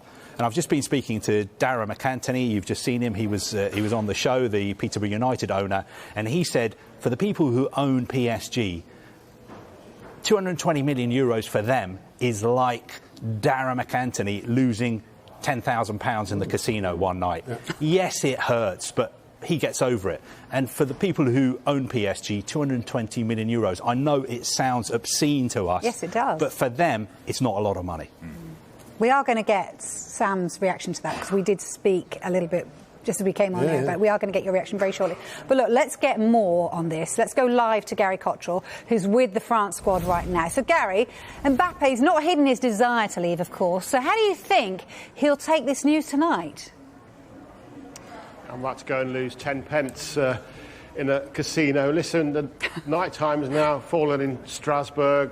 Obviously, one of the homes of the European Parliament, where brinkmanship and arguments and big money deals are commonplace in politics. Well, that's what's been happening all day here with this Mbappe to Real Madrid or not story. Money offered kept going up until those eye-watering numbers that Carvey talked about were, in the end, rejected by PSG. PSG see themselves, don't they, as the new kid on the block, the new kings of football. None of this old Real Madrid nonsense. We don't need to sell a player that we don't want to sell, whatever kind of money you offer. Obviously, Kylian Mbappe was very, very upset. He's made it clear that he wants to join Real Madrid. He made it clear he wants to join Real Madrid this summer. We did see him a couple of hours ago at the stadium, about 20 minutes away from here, doing match day -1 practice on the pitch ahead of a World Cup qualifier tomorrow. He was the last out onto the pitch, and I think he must have just got that final news that it wasn't going to happen at that moment, because as he walked out, Kounde broke the news. But he's been very professional throughout. The Tottenham captain, and of course the France captain, Hugo Lloris, has been speaking about Kylian Mbappe and the fact that he's training with a smile on his face and he's being very professional despite everything that's been going on behind the scenes. As you could see, the last game with Paris, he's totally focused, and he was decisive in the first 4 games for Paris. So that means that he respects a lot his job, his profession. That he's focused on every day, every single day, and he's ready to perform. That's it. You know what's going on between him, the club, and Real Madrid. I mean, he doesn't belong to us. He belongs to himself. But as we could see the first 2 days of the national team break. He's here with the smile and ready to help the team, ready to fight and to enjoy playing for the national team. I think the president of PSG, the sporting director of PSG, got so excited by the reaction around the world to MNM, Messi, Neymar, Mbappe playing together that they wanted to see that happen. And of course, if it had been sold today, that wouldn't have happened. They haven't yet played together. And I spoke to somebody within the Mbappe camp this evening, and they said it's been a really, really difficult day. They believed right until the end that the deal could be done. He was too upset to say too much. He said, catch up with me in a few days' time, but we go again next time. And I said, you mean in the summer? And he went, no, next time. So perhaps all this talk of pre-contract agreements, perhaps in January. I don't know how football works. Sam will, I'm sure, allude to in a lot more detail about that. But could they go in with a cash offer in January? I don't know. Goodness me. Thank you so much, Gary. Right. Well, Sam has been poised, ready. Well, it's the most interesting subject. That's a deal that's not a deal. That's not a deal gone through. Because normally we talk about what deals have gone through and what sort of prices have been paid. But to see that certainly after the problems with the pandemic and the loss of millions for football clubs because of sponsorships and no attendances, that a football club is capable of turning down over 220 million euros or pounds in the last year of his contract just is remarkable. It wouldn't be heard of anywhere else on any other football club across the world. Now they would be sold, they'd be moved on, they'd be gone, and they'd be absolutely rubbing and patting themselves on the back that they've got 220 million for somebody as good a player he is in the last year of his contract. You know, I think there might be a sort of method in PSG's madness, because if you look at it from their point of view, they are building something special. You know, they've got this front line of Mbappe, Neymar and Messi. And I think what they're thinking is, instead of letting him go to Real Madrid and taking the money, let's have this front three for one season. Try and win the Champions League. Try and win the Champions League. Try and win the Champions League. And maybe during this next 12 months, we can convince him to stay. We can convince him to sign a new contract. Now, the information we have is that he is not going to sign a new contract. Yesterday, he said to PSG, I will not sign a new contract. Sell me now, because I want to go to Real Madrid. I'm a Real Madrid supporter. I want to play for Real Madrid. I've spent four years here. It's time for me to go. But obviously the people who own PSG feel like they're not going to be bullied in the transfer market by anyone, not even Real Madrid, the biggest club arguably in the world, who've won the Champions League 13 times. And they just think maybe we can convince him to sign a new deal, especially if we win the Champions League. Just on the financial side of things, though, there's the angle of PSG, how they can walk away from 200 million for a start. But what about the Real Madrid angle? Here's a player, they know this guy wants to sign for them. It's his dream, apparently. He's available to sign a contract in 4 months' time that gets him for free in less than a year's time. And they were willing today to pay over 220 million euros. Well, I'm not so sure Mbappe's ultimate ego is and consideration is money, but you imagine how much they're going to pay money free. So the agents and the lawyers and the parents will sit down and say, well, we'll take the first 100 million of that, or 150 million of that, 220 million we're going to pay, and add it on top of his contract that you were going to offer him now, and say, you know, which is all well within his rights, because in the end it all boils down to the same amount of money that they're spending. This time all they're getting is giving it to the player, and that will make him the wealthiest footballer ever seen in football. But at the moment, at 22, I think his main interest, and his lawyers and his agents will look after the financial side, he's wanted to play for his dream boyhood club, which is obviously Real Madrid. That cannot happen contractually wise until January. Anything else before January has to be speculation, because it's beyond the rules to even consider signing a contract of any sort up until that point. But you know, who knows who might come in for him then. But obviously he's got his heart set on Real Madrid. He probably will end up there. And the other scenario is, where did Real Madrid get the money? Because of their financial restrictions and what they've lost and what they've reported to lose, where have they found the money from? Based on, if it's still in play, financial fair play. Where do you think they found the money? I've no idea where they... Well, obviously somebody in Spain has maybe looks after what they need to do or try and do, because it's Real Madrid. It's Royal Madrid, you know. Yeah. Exactly. I think from their point of view, you know, they're the aristocrats of world football. They see themselves as the biggest club in the world, and why wouldn't you when you've won 13 European Cups? I know they've had financial problems, but they have massive financial backing in Spain as well. And you would think that this deal, obviously they're not going to be paying 220 million euros up front. It would have been done in instalments. And when you're signing a player as good as Kylian Mbappe, who's only 22 years old, you're going to be keeping him for, say, another 10 years, and he is the next Ronaldo, he is the next Messi. And people keep saying, why would they pay that kind of crazy money now when they could get him for nothing next summer? I think as far as Real Madrid are concerned, they have been presented with this opportunity. You know, representatives, middlemen have gone to them and said, we can get you Kylian Mbappe this summer for this amount of money. Do you want him? Are you willing to go ahead with it? And they've had a look at it and thought, yes, let's do it now, because we know he's a Real Madrid supporter. We know he wants to play for us, but you don't know what's going to happen in January. You don't know what's going to happen next summer. Manchester City could come in for him. Liverpool could come in for him. Bayern Munich could come in for him. Other clubs could come in for him as well. Let's get him now because he's that good. But you're also buying a brand. And this is what top-level football is about now. The football's not just about the football, it's about the brand. What brand will the player have for the football club? And a player like Mbappe will recoup that money, will recoup 220 million easily and more over the period of his contract on sales all over the world. And then that's what's big about players of his calibre these days, is you are buying a brand. It's why Man United will sign Ronaldo again. His global attraction and the amount of shirts at Manchester United and goods Manchester United will sell on Ronaldo, particularly if he gets the number 7 back, will be tenfold what they're paying for him now. OK, look, we want to move this along. We do want to bring in the boys, but we're not going to bring them in just yet. You'll just have to wait your turn, because we're going to go to Chelsea, and I'll talk to you about Chelsea in just a minute, guys, because there's a deal there that could be happening. Saul Niguez, what have you got for us? Yeah, we'll keep this brief. Chelsea are very close to signing Saul Niguez on loan from Atletico Madrid. We're told there is total agreement between all the parties this evening, so the player has agreed to the move.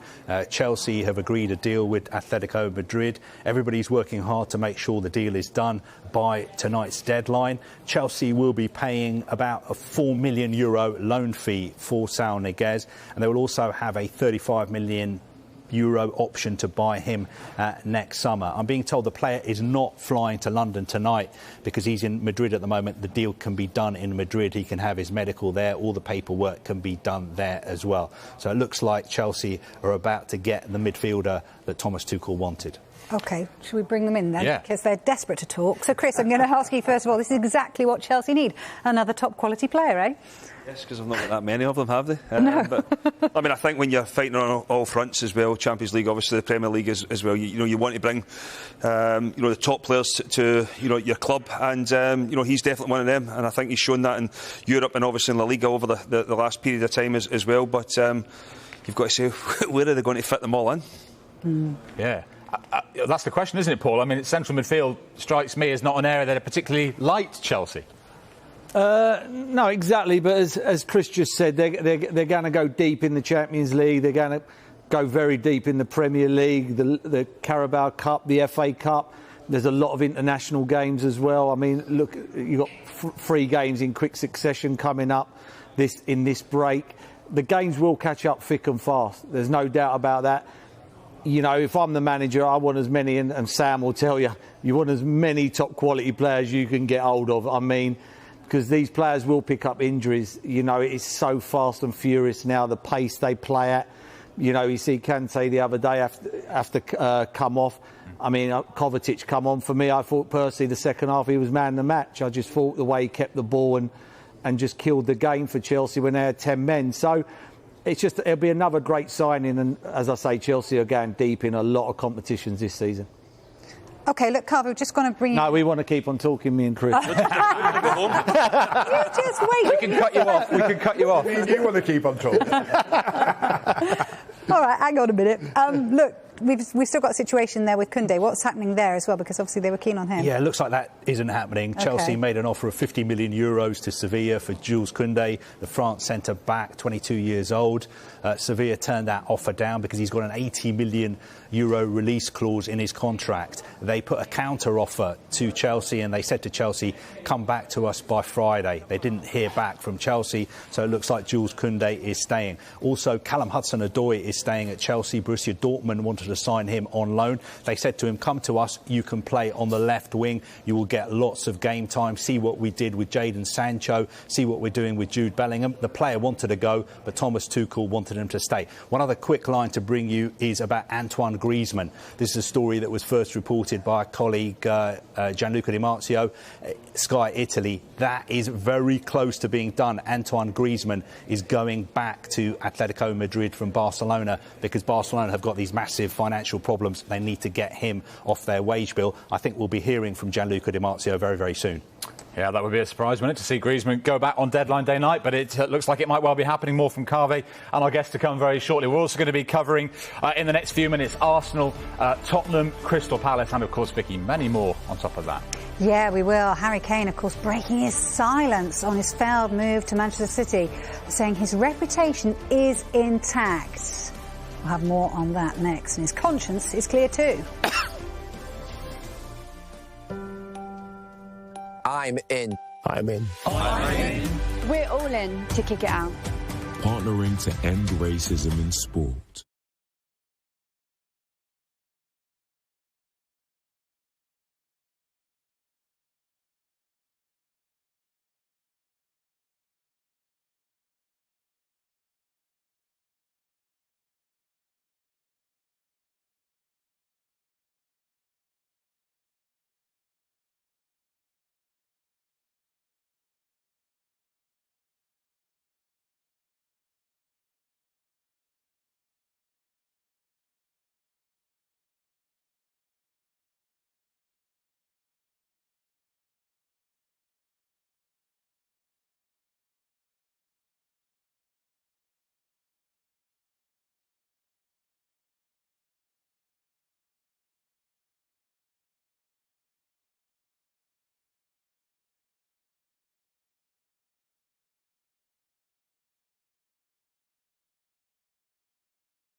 Welcome back to Transfer Deadline Day. The clock, as you see behind us, ticking away there. Just over an hour and a half to go. Odsonne Edouard wants to leave Celtic to join Crystal Palace. Is that likely to happen? Just over an hour, as I said, to go. Michael Bridge is following this deal. So, Michael, you've got an update for us. What is it, please? Yeah, I mean, 20 past 9, are we in go to bed territory? I usually go to bed around 20 past 9, so I'm going to say it. Don't go to bed. OK, I know Palace fans have been worried, tweeting, I'm worried, he's not going to come. Don't worry, OK? Honestly, don't worry. I'm told there's nothing to worry about, and Edouard has agreed a 5-year deal with Crystal Palace, so no issues. No issues at all. He should be a new Crystal Palace player very soon, so wait for the announcement shortly. Come on, just wait a little bit longer. Give Merce and some Boydie some work to do. They can talk a bit about Palace. Got Sam there as well, ex-Palace manager. Don't worry, all right? Don't go to bed. Talk Palace, and I'll be back. He's gone all 2021 Dad's Army there. Don't panic, don't panic. Right, OK, Michael, we will be back to you. We'll take you at word, and we'll keep an eye on Odsonne Edouard throughout the night. We're going to turn to Harry Kane now, who's, of course, broken his silence today about one of the biggest transfers that didn't happen in this window. That was his proposed move to Manchester City. Instead, he is staying at Spurs, as we know. He said tonight that his reputation has not been damaged after he turned up late for pre-season and he missed the first 2 matches. He's now with the England squad, and he is adamant, Vicky, that his conscience is clear. Yeah, he's actually done an interview with BBC Sport, and this is what he's had to say. I've said before, fans are entitled to their opinion. Sometimes they don't always get the full story of what's going on.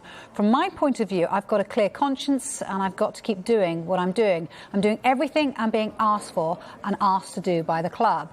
He goes on to say, I'm always focused on what I need to do and where I need to be at the highest level. I know there was a lot of talk going on. There was a lot of questions being asked, but I stayed focused on what I needed to do. Obviously, everything that went on with the club is between me and the club, and that's the way it will stay. He finally says, I'd always be myself. I haven't got anything to hide. In football, sometimes there are situations that happen and they're never perfect. Life's never perfect. There's stuff that you have to overcome. So my focus is on football, and I'm looking forward to what could be a great year for club and country. Sam, you're the perfect man to give us some perspective on what it'll be like inside that club now, with everything that's happened over this summer and how it ended up with Harry Kane not getting the move that he seemed to want and staying at Spurs. How will that now affect dynamics on the change? Well, he didn't get the move he wanted because nobody could hit Mr. Levy's price. And obviously Mr. Levy's price tag would be inflated, which is most of the top players he's had that wanted to leave, the price has always been inflated, and if somebody then is willing to pay it, he'll let them go. I think that other than that, the only way a player gets away is by making a complete and utter problem at the football club, which Harry just cannot do.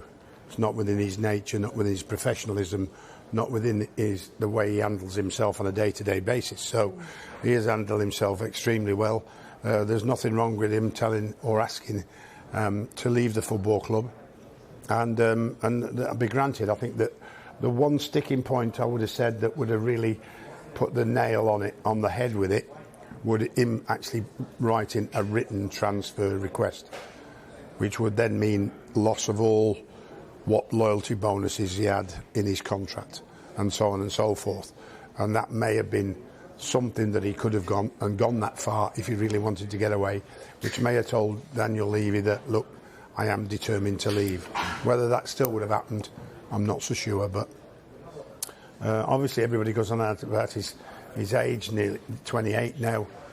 You know, that's prime of your career, you know, and lots of players have gone and you've spent a lot of money on them in and around that age, and of course the goals he scores on a regular basis are invaluable for any team that he plays for. During this window, will that feel like they've signed a player, the fact that Tottenham kept him? Well, absolutely. It'll be like you couldn't replace it.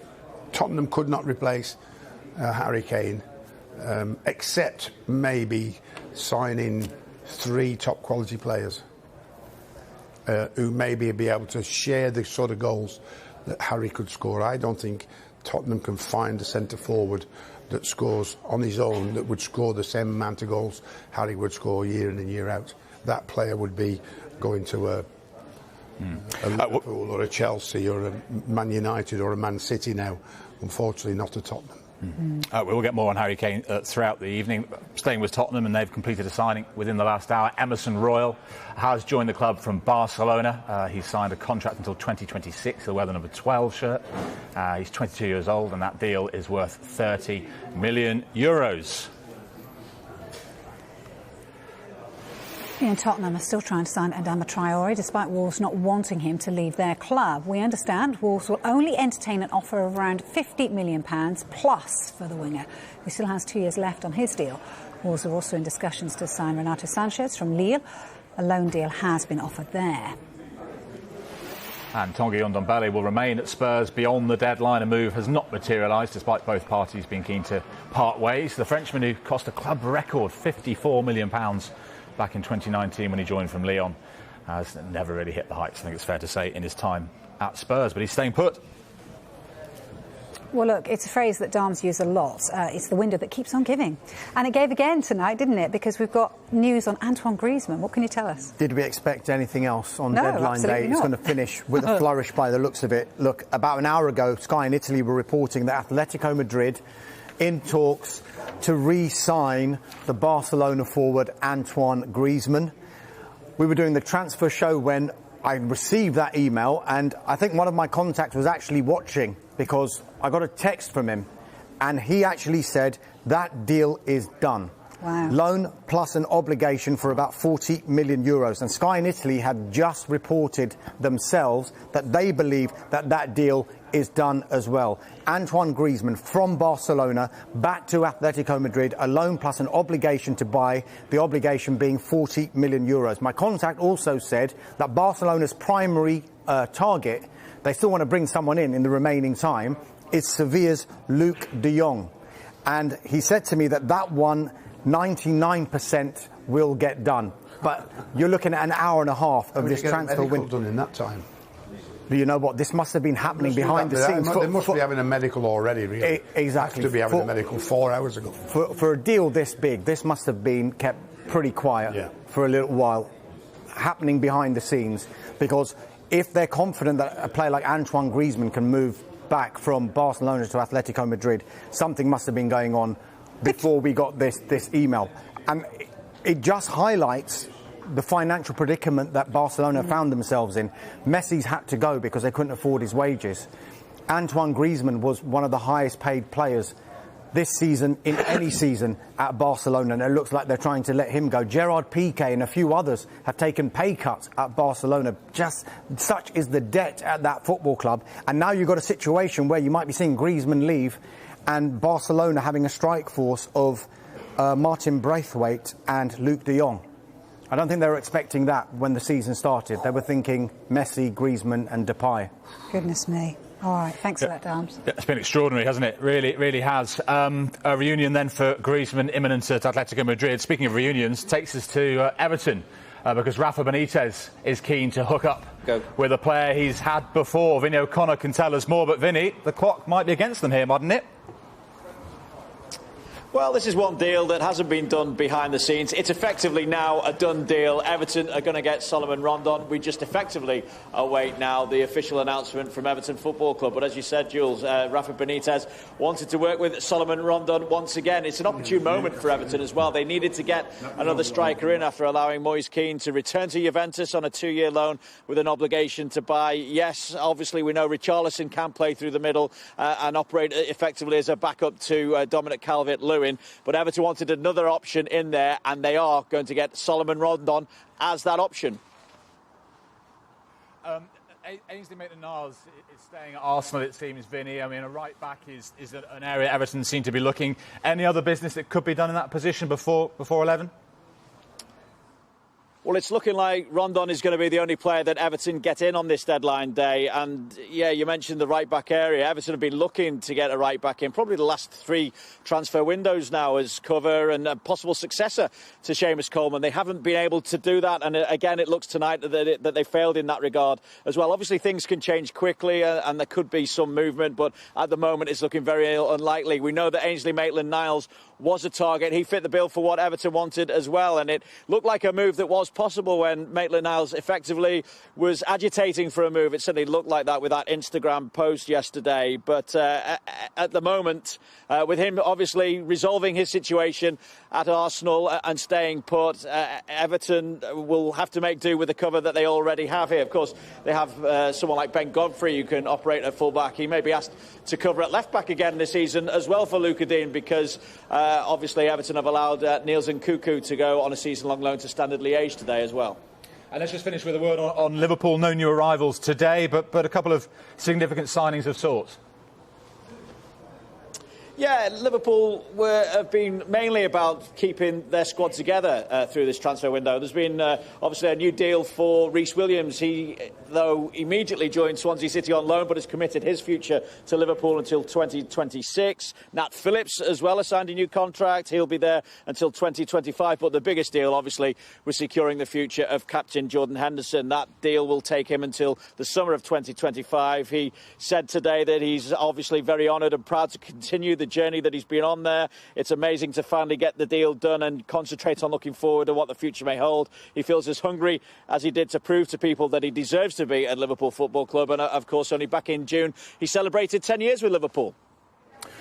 OK, Vinny, with the latest news from Merseyside, thanks very much indeed. OK, stay with us. Plenty more to come your way. No doubt about the deal that matters most to Manchester United fans this deadline day, though. Cristiano Ronaldo is back.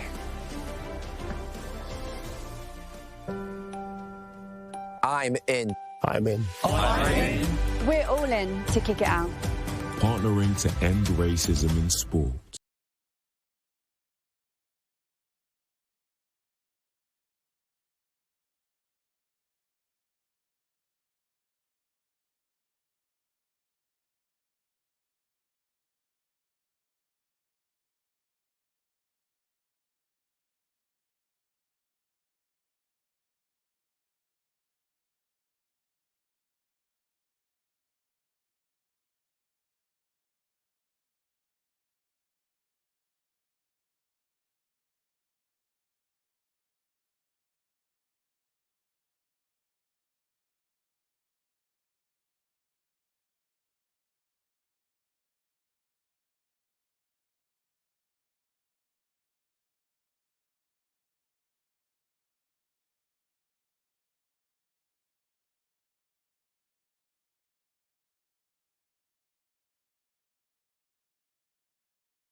Time to talk Ronaldo. He's dedicated his sensational return to Manchester United to Sir Alex Ferguson, and he says he's now back where he belongs. The club confirmed earlier today that he's signed a 2-year contract with the option to extend for a further year after agreeing a £19.7 million deal with Juventus. Of course, he's 36 years old now.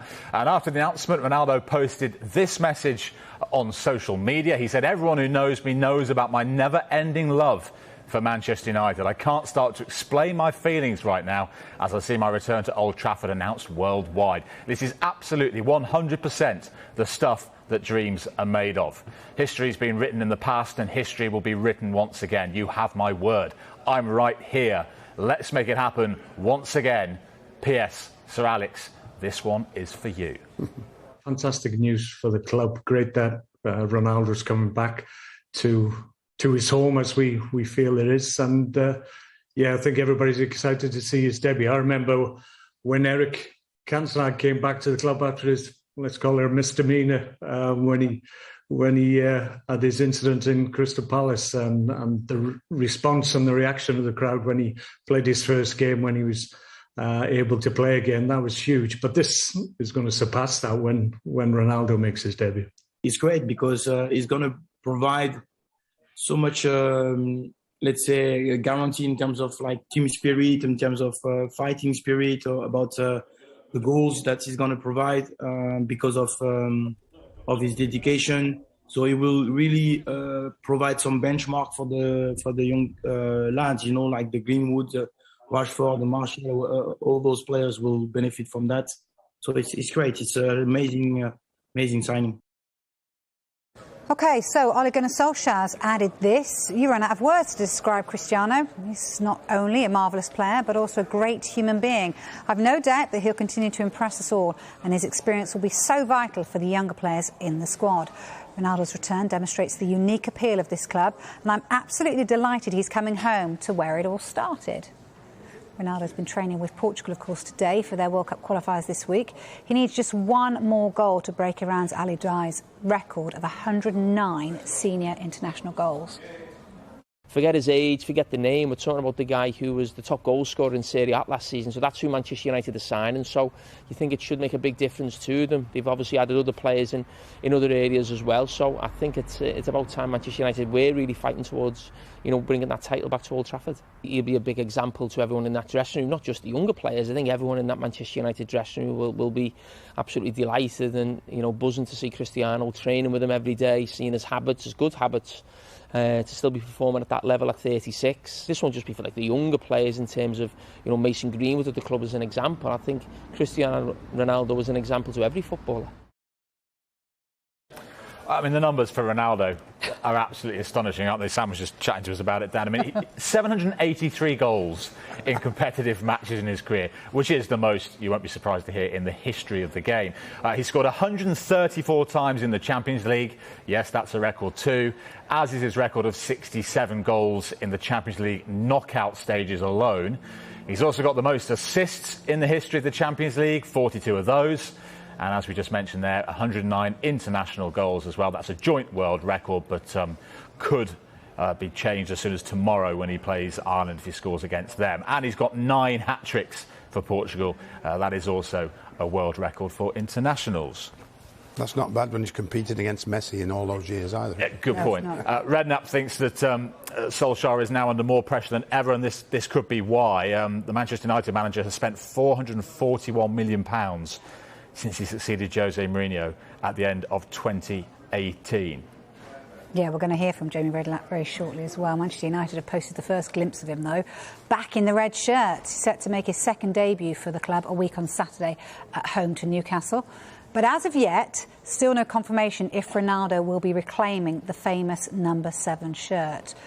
So look, we want to bring the boys in, of course, on this. And Merce, I'm interested to know your thoughts, because I know you were sort of saying on Soccer Saturday at the weekend, you know, at 36, the age of 36 is a different prospect. Do you still stand by that? What do you think they're going to get from a Ronaldo at this age? They'll get goals. They will get goals, because he is an athlete. You put the ball in the box and he will score you goals, and no doubt. What the Man United fans got to remember, this is not the Ronaldo who was embarrassing people at the highest level when he was 20, when he was last at United. I mean, Jimmy Bullard put up a post the other day about what he done to him on the pitch. That's not going to happen. He's not going to get the ball out wide, do four step overs, cut inside, beat 2 players and score. That's not going to happen. You know, what will happen is he will be up front. He's an unbelievable pro. He's been the best player in the world without a shadow of a doubt. You know, you've only got to look at his numbers. I can't wait to see him, but he's not going to be the same player. That's just obvious. Otherwise, Usain Bolt would still be running the 100. Why wouldn't he? Why wouldn't he? You know, it's all right, everybody going, oh, his physique's great, and everybody can keep themselves in shape. It's the legs. He's not going to be able to run past too many people, and that's the problem. They're going to say, you start front, we'll put the ball in the box, you've got to score. When they haven't got the ball, they've got 10 players. You know, you've got to remember, Juventus let him go. Juventus brought him in to win the Champions League. Last year, they didn't even win Serie A. I know people go to me, he scored more goals than Lukaku. If I'm a Man United fan this season, I want Ronaldo to get 10 goals and Man United win the league, not Ronaldo get 25 goals and Man United come third.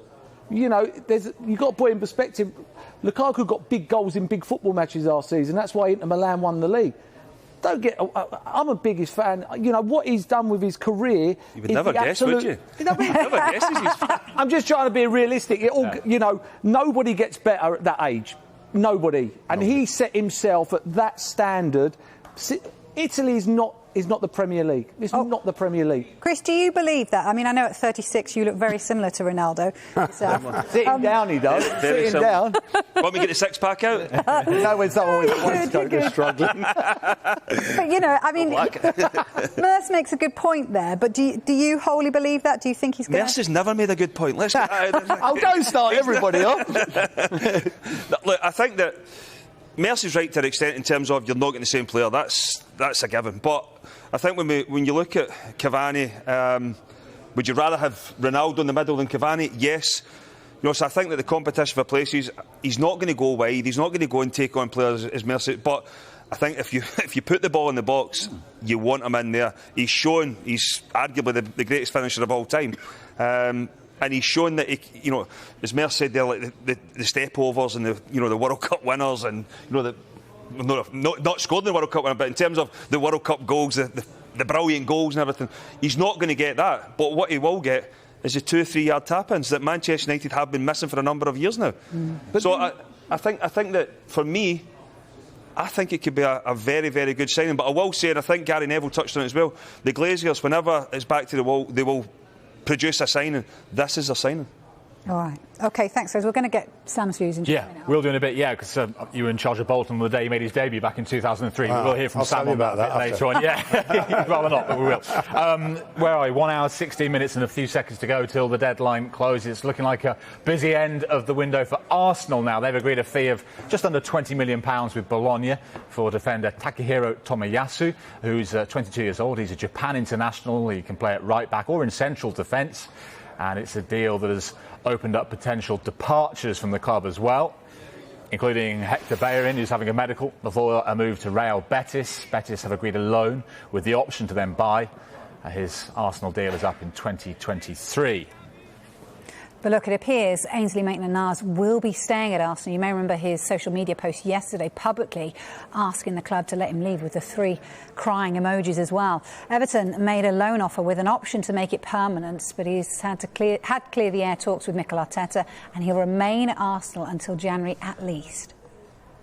And Reece Nelson has been allowed to leave, though, on loan. He's joined Feyenoord on a season-long loan, but has extended his Arsenal contract by an extra year. And Arsenal keeper Alex Renarson is close to signing for Belgian club OH Leuven on loan. Talks are at an advanced stage. Let's focus on Leeds now. They've recorded one of the biggest deals of the day so far when they signed Daniel James earlier for £25 million. There could be a departure, though.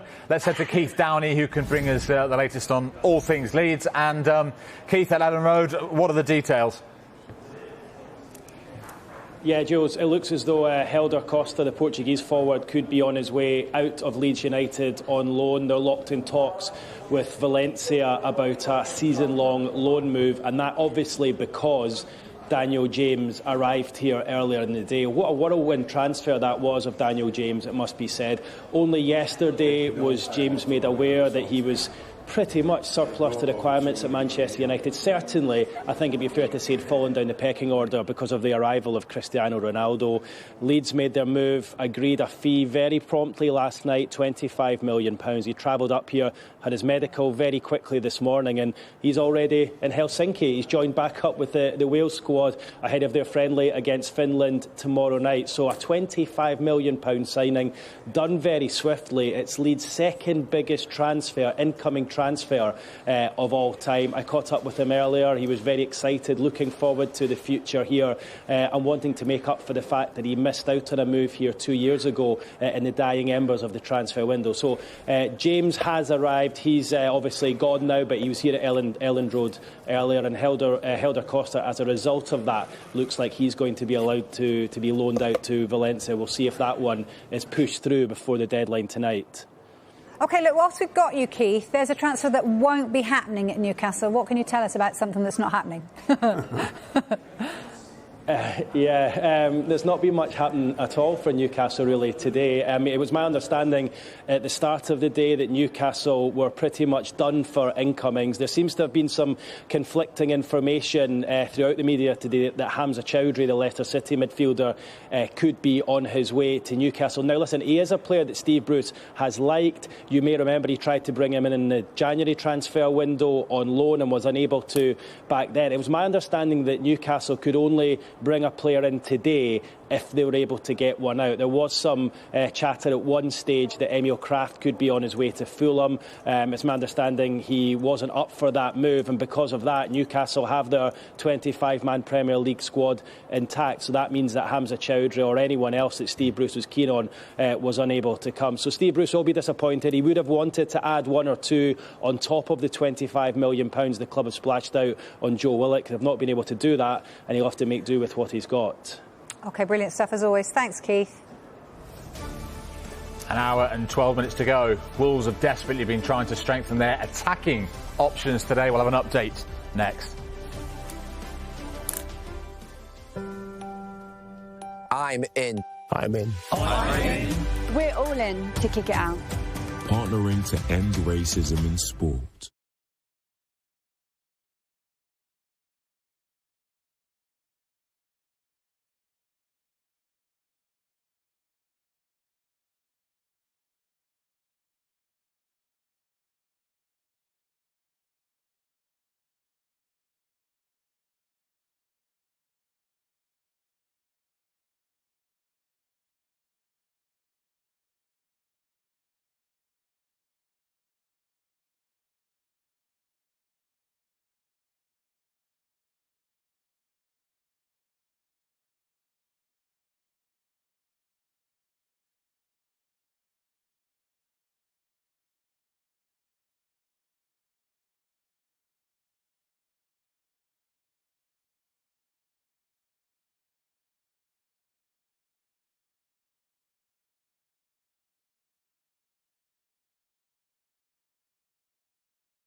We are coming up to the final stages of the transfer deadline with WhatsApp View Once, and I'm only joined by Arsenal legend Paul Merson.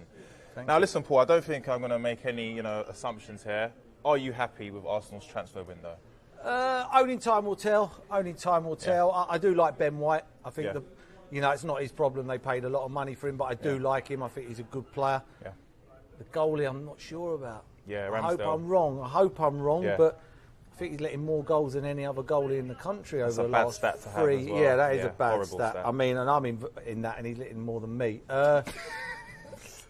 Yeah, I mean, it'll be time to tell. My only problem with Arsenal is they buy players, but they never beat anybody to a player.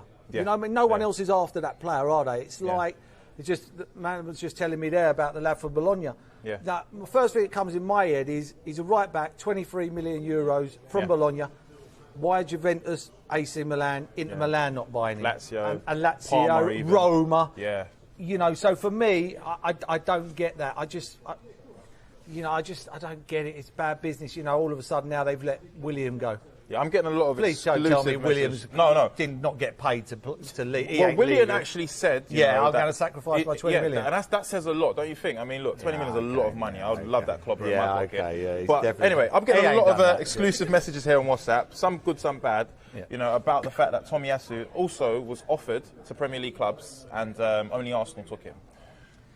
You know, Arsenal need a right back, in my opinion. They're desperate for a right back, so hopefully he'll be a hit. Yeah. Hopefully he will. You know, let's wait and see. I mean, 23 million in this day and age is not a lot of money. If I'm being honest, I'm not, being disrespectful. Yeah, he might be a corker. He Yeah. might be brilliant. You know, let's wait and see. 23 million ain't going to break the bank for Arsenal. Yeah, but at the same time, he's going to be coming into a struggling defence that are leaking goals left, right, and centre. Haven't scored either as well. But anyway, that's not a stat I need to say. But are you an Arsenal fan? No, look, I'm a neutral. Quickly, let's touch on Cristiano Ronaldo. Yeah. What's your views on the big man coming back to United? I'm pleased he's come back. Of course, you know what you want to see. He was the best player in the world, or he's one of the best players in the world. Yeah. He's 36 now. Okay. Yeah, you know, I don't want to be a party pooper here, but this is not the Ronaldo that was here ripping people and making people look that big. Yeah. You know, Jimmy Bullard, who's a great lad and could get around the pitch. Jimmy, he was a classy player. And look what he was doing to Jimmy. Yeah. I hope Man United fans are not thinking that Ronaldo's coming back and doing that, because that never. Some United fans have never been texting me saying, you know, he was the highest goal scorer in La Liga last season. La Liga Serie A last season. So no, I agree with that. But who won the league? And that's it for today with Paul Merson. No, and there's Harry another one Pinero. as well. There's another one. Man United hold the record for the most games without losing away from home. But they haven't won anything. So how's that a record? What's the point in having the record? We did break Arsenal's record. Well, but Arsenal won the league when they got the record. Man United have got the last record time without Arsenal even won the looking like league- winning the league. Last time Arsenal won the league, I wasn't allowed to be in this building. But anyway, I've been Harry Pinero, he's been Paul Merson. WhatsApp View Once.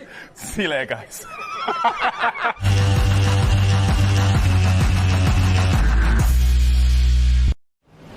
Good old Merce there. Look, we're running out of time, fast running out of time, so let's go quickly. 30 seconds. Michael Bridge, you promised us some breaking news. What have you got? And we've delivered, Vicky. Crystal Palace have signed Odsonne Edouard. It's a 4-year deal they've announced. So Crystal Palace have got their striker, Odsonne Edouard. I know you've got to go, but there's a lovely picture here of him holding the Stone Roses. Why? I want to be Edouard. Done deal. I just apologise on behalf of everybody at Sky Sports News for what you just heard. Thank you very much indeed, Bridgie. So they've delivered. Crystal Palace have a new striker. Are Chelsea going to get a new midfielder in the door from Spain? Saul is the man, but will they get the deal done in time? Stay with us to find out.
With 1 hour to go now until the transfer window shuts, Chelsea are racing to sign Saul Niguez from Atletico Madrid. After a difficult start to the season, Arsenal are closing in on the defender Takahiro Tomiyasu from Bologna, and that could have big implications for Hector Bellerin.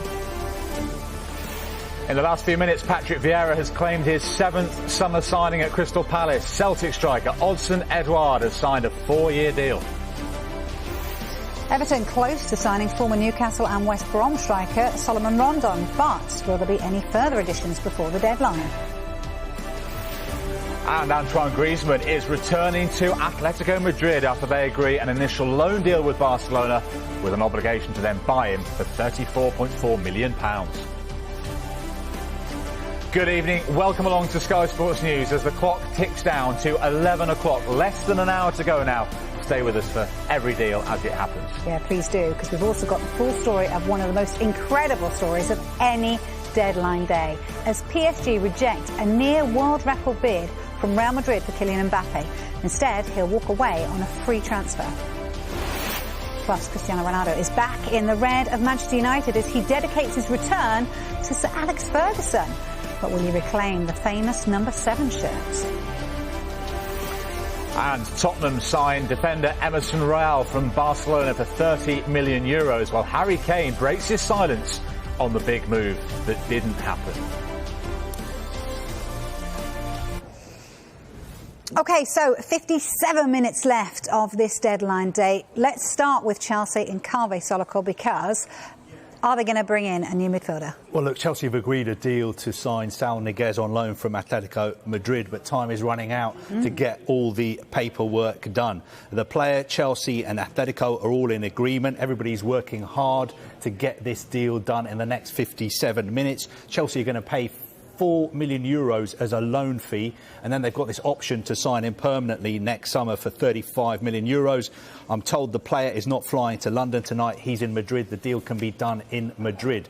Another bit of Chelsea news, of course, we know they put in this offer for Jules Kounde, the Sevilla centre-back, €50 million. That was rejected. Sevilla wanted closer to his €80 million release clause. Chelsea are not going to pay that, so it doesn't look like they'll be getting Jules Kounde, but they've got 57 minutes to do this deal for Saul Niguez. So they might not get Kounde, but Sal Allardyce, it sounds like, well, we know they've got Lukaku. Sal may well come in as well. You look at Chelsea now, I know they're European champions, but could they be Premier League champions? I think that in improving the squad, again, when you've let Zuma go and you've not replaced him, is why they wanted to sign Kounde. And that could be a big telling factor, because his basic success was built on the defensive quality that they proved last year that obviously Frank couldn't find. But he found that defensive qualities at Chelsea straight away, which stood him in the good stead. I think they probably had the best defensive record, apart from perhaps Manchester City, in his tender. And I think that is why they did so well and why they won the Champions League. Injuries in that area now may make them a little bit more difficult, but certainly the rest of the squad. And Lukaku, where it was goals missing up front last year, they've got that obviously leading goal scorer, or hopefully leading goal scorer, to put that in right. But defensively, if they suffer a few injuries, I just wondered how they will go on with a cover on the centre half. Yeah, Zuma's gone, isn't he? Zuma's gone, and so Kounde was going to be the replacement. Yes. Young, up and coming centre forward, got a lot of quality in Spain, got a big reputation in Spain. Would have been ideal, but unfortunately that hasn't happened for him. Yeah, how impressed have you been by Tuchel? Massively, apart from the fact that when you walk into a new job, not knowing the players. But I mean, it just shows you how well Chelsea had recruited before he got here. Because everything about being a manager is the quality of your player. And then you see something that the other manager didn't see. Frank, more attacking minded. The Tuchel more defensive minded, suited Chelsea better. End up, going straight up the league, winning the Champions League. So, quality players were signed by Chelsea prior to he got here, which is what we were talking about before, where us managers, we are not managers anymore, we're head coaches. We don't have the say like we used to. We don't have the ultimate decision on players being bought and sold anymore. Yeah, I want to ask you a little bit more about that, but I will save it for later. Thanks, Sam. Look, The eagle-eyed amongst you will have watched Kaveh Solokol rudely leave the set just a few minutes ago, but Darmesh is in his seat, and you came in very politely. Very politely. So look, you're going to tell us about the situation at Arsenal. What you got for us? Yeah, so as far as incomings are concerned, I mean, the focus was on outgoings on this deadline day, but they are close to making a signing. A €23 million deal has been agreed with Bologna for their defender Takahiro Tomiyasu. It's broken down into €20 million initial fee plus €3 million in add-ons. The medical is done. The contracts are signed on a 4-year contract. We are now simply waiting an announcement. Now, I've spoken to someone close to Arsenal to say, look, should we be worried? Is this deal going to happen or not? There's every confidence and every expectation that this one will be announced before the deadline. OK, so what about the departures that have happened, could happen, would happen, should happen, whatever? You get my point. Today, Reese Nelson went to Feyenoord on a 1-year loan deal. He actually signed an extension to his Arsenal contract because he's entered the final year, so that once he comes back from Feyenoord, if he's played well, he can either reignite his Arsenal career or Arsenal can maintain some sort of value for him. Yeah. Alex Runnison, a 1-year loan to the Belgian club OH Leuven. That one has been done. Hector Bellerin, that one is close to Real Betis, and in fact Real Betis on their social media channels are starting to tease something, that something is about to happen as they do, and Hector Bellerin should be announced before the deadline as well. That is a 1-year loan. Then there's the story of Ainsley Maitland-Niles. Yesterday was quite eventful because Everton went in with an offer, a loan with an option. Now, Arsenal decided that the option was too low, and they said to Ainsley Maitland-Niles, you are going to stay at the club now in this transfer window. Ainsley Maitland-Niles then released that Instagram post. Not the best thing to do. Arsenal were not happy. Mikel Arteta had clear-the-air talks with him today, and we know that he's a key member of their squad, but they were willing to listen to offers for him at the beginning of the summer. They have reiterated that he is a key member of their squad. They've cleared the air with Ainsley Maitland-Niles, and they're hopeful now that they can move forward with Maitland-Niles playing a key role in this season. Now, I just remember back in the last transfer window, Ainsley Maitland-Niles left on deadline day. We thought, could that happen again? And there's a gentleman here who actually signed him on deadline day for West Bromwich Albion. It's just a question for you, Sam. You've seen what's happened with Ainsley today. Do you think he can force his way into first-team reckoning for Arsenal this season? Well, the problem with Ainsley is his position. And his position, as everybody has alluded to at fullback, is wrong. His position, and his only position that he wants to play in, his number one position, is centre midfield. And has always maintained that throughout his career, he tells me. So he filled in as a fullback when asked to, and obviously filled in very well because I think he played for England at fullback. But his favourite position is centre midfield, which he rarely got at Arsenal under Arsene Wenger and anybody else.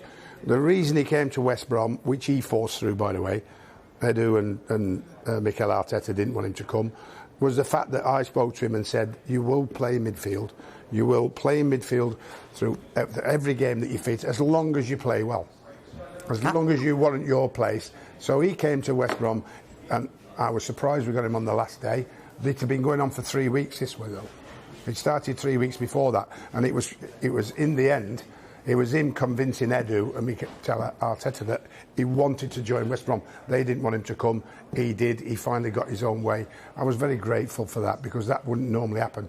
A player would normally buckle under that pressure and stay where he was. But the key thing about coming to West Brom was we were playing him in midfield where he loves to play. So from what you've seen and what you saw of him at West Brom, how good is he in that position, and can he be a regular in that position for Arsenal this season? Well, based on what I've seen at this moment in time, yes, I think that he's got more experience than a lot of the problem for him is there's a lot of the younger players in ahead of him and playing on a more regular basis, which has to be massively frustrating for him. So I think he deserves, on the time he's been at Arsenal coming through as a kid, he deserves the opportunity to play there. But he must perform at the highest level for Arsenal if he gets an opportunity. So if not, then obviously I think Arsenal and him will part company probably in January if it doesn't work between now and then. OK, let's get more on this. A great lad, by the way. Good lad. Let's get more with... I'm going to bring Merce in straight here because I don't know whether you're concentrating on what we're saying, but it's good to see you looking in the opposite direction, Merce. But anyway, pay attention over here, please. Look, Obviously, Arsenal, bottom of the table at the moment. They haven't scored. They haven't won a game. They've spent a lot of money. Is it money well spent? Will it be money well spent, do you think? Well, they're definitely going to move up the table. So I think their season starts when they come back from international break, with the fixtures coming up, or winnable games, or they will have to win them games. There's no doubt about that. And then I think he'll probably, Mikel Arteta, or have till the October international. I think if they haven't done it by then, I think he'll be under severe pressure. I think that's common sense. I think when you're spending that kind of money, these players have to perform. Chelsea, Man City, would I expect Arsenal to beat them? No. Is there ways of getting beat against them? Yes. And the Man City game wasn't a good way. I mean, Xhaka knows he shouldn't do what he does. It's 2-0. Thing with that one, though, the fans are on their way home and they go, if we all had 11 Xhakas, we'd be all right. But they wouldn't. He got sent off and he sold them up the river. So, for me, time will tell. But at the moment, Arsenal are middle of the table. I think middle of the table. I think if they come 5th or 6th, I think they're pulling up trees. I really do. I think 10th is about right. 10th, yeah, they finished I don't think they finish above Leicester. I definitely don't think they finish above Tottenham now Harry Kane signed. I thought they would before Kane signed, but I don't think they would now. I mean, you look at Everton with Rafa now, they're going to be organised, hard to beat. West Ham look decent. It's going to be hard. It's not as easy as what it used to be. It's not a free ride anymore where you go, top 4, 5 or 6. These other teams now are buying good players. You look at Aston Villa, they got Danny Ings. Why not Arsenal got Danny Ings? Why are they not going by Danny Ings? So there's a lot to do. I worry about the recruitment. I worry about that. I said it earlier on the podcast. Arsenal are never beating anybody. I never see the lads on here going, Arsenal have just nipped Man United or someone to sign in a player. They're the only team that are after this player every time. There's nobody else ever after the players. Paul Merson, director of football. I tell you what, I'd do a better job. There we go. There's an exclusive. Get the phone out and check that one. Chris, Paul Merson to Arsenal. I would. I'll tell you now. I'll tell you now. We would miss you in soccer Saturday, though, mate. We would miss you. I could do both. I could mix both. Chris, I want to bring you in. Arsenal should be playing on Sundays. If you're a successful football team, you're playing Sundays. You're not playing Saturdays at 3 o'clock. Chris, let me bring you in because, we speculate on Arteta, but if you give a manager £150 million to spend, which is more than any other manager has had in the whole of Europe this summer, you surely therefore have to give him some time to try and make it work, don't you? Well, I think, when we see it with Manchester United, when you're chopping and changing as well, I think you've got to give this an opportunity. But, when you can't keep losing games of football. It's impossible. And I know, I've listened to Mersk go on about it loads and loads now. Where is Arsenal's identity? You can go and spend money, but it's not as if, look at Ben White, he's a good football player. But Arsenal, in their history, their tradition has been big, powerful, aggressive defenders. You played in teams that's what it was built on. I don't see that. I don't see it. And, it's the same problems that are occurring over and over again. They're worse than when they were when Mikel Arteta took over.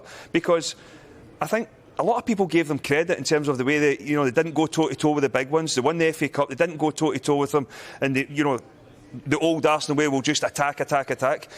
Mikel Arteta was getting a lot of praise for sitting off and being a hard unit to break down. And now you look at it, that's just gone. I don't know what's happened inside a short period of time, but I'm looking forward to the future, because if this man can get in there as the director of football, they will be challenging for the Champions League. He's back. I'm not asking a lot. I do it for nothing. I do it for nothing. You do it for nothing. Well, you've got that exclusive here first. I want Tony Adams with me, though. We'll get him on the phone. Doing that coaching session? Seriously, why not? They know the club. They love the club. Why don't you get someone in who... Give us a move. Right, we're going to move on because these two will talk all night, and we haven't got all night because we've only got 45 minutes left of this deadline day. So look, let's get some breaking news. I need to get on the phone and buy a couple of players He's now. still going, honestly, you couldn't make it out. Possible departure from Tottenham. Paul Gilmore, get us out of this. Vicky, Tottenham announced the signing earlier of Emerson Royal. It left them very right-back heavy. Well, they may be able to solve that problem. We also told you earlier if there was a departure today from Tottenham, that likely departure would be Serge Aurier, and that is the way this one is playing out. We're being told that Tottenham and Serge Aurier are in talks this evening over a mutual contract termination, and if agreed, he would become a free transfer, and obviously then he could join another club beyond tonight's deadline. So if that is successful and this is a mutual contract termination, it would bring to an end Serge Aurier's 4 years here at Tottenham. That's the news we've got, and we'll keep you right across that as the evening develops. Brilliant stuff. Thank you very much, Paul. Right, let's head to Crystal Palace. Sam just making a very good point that there's been no speculation about Wilfried Zaha in this window. He's staying put, and now he's got a striker who'll be playing alongside him that's hopefully, from a Palace perspective, bang the goals in. Michael Bridge, tell us more.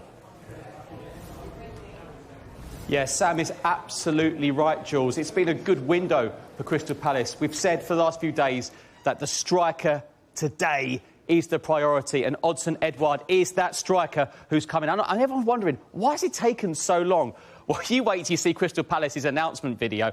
It's good, and now I know why it took that long. Let's run through Palace's transfers quickly. I like a little wrap-up. Mark Gurry from Chelsea, good defender. Joachim Anderson, defence, sorted. Michael Elise, really highly regarded player. Will Hughes in from Watford. Conor Gallagher, what a player. 2 goals against West Ham on Saturday. And then Edouard, hopefully the icing on the cake for Palace. Remember the first team players they've lost, Jules?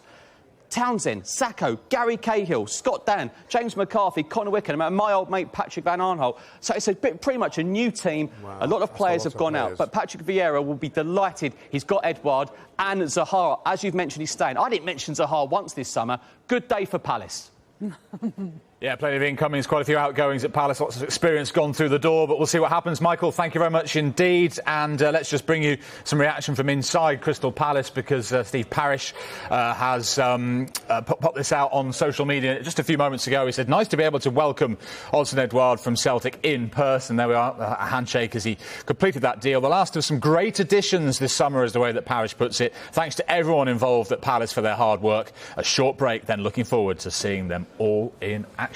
Talking of short breaks, we're going to take one now, because that clock is ticking down. 42 minutes left. We're going to get on the phone to Tony Adams. Plus, Kylian Mbappe has not moved this window, but it looks like there will be one shot transfer in La Liga on deadline day.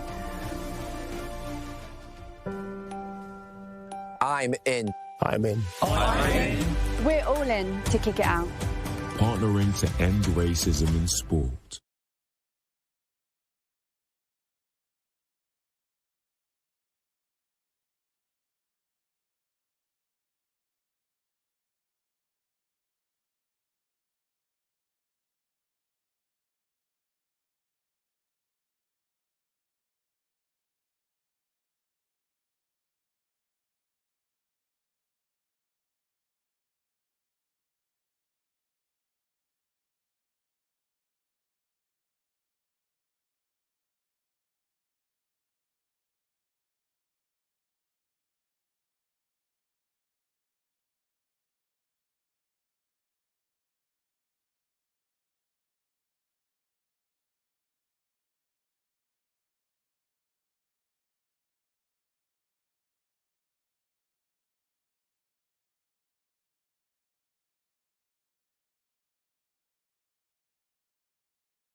extraordinary window continues tonight with less than, 38 minutes to go. Another huge name that could also make a move tonight. I'm looking at you, Dars, because you've got all the answers for me. Antoine Griezmann, what can you tell? This is incredible. This window, I've never seen anything like it, to be honest. Remarkable. I mean, the big names that have moved, the big names that threatened to move, and the big names that didn't move, it just keeps going. And as you mentioned there, at about 8:20, Sky in Italy reported that Atletico Madrid were in talks to re-sign the Barcelona striker Antoine Griezmann. I know, incredible.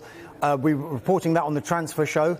A contact of mine was watching the transfer show, and I got a text from him saying that it's done. And then Sky in Italy have since said that the deal is done.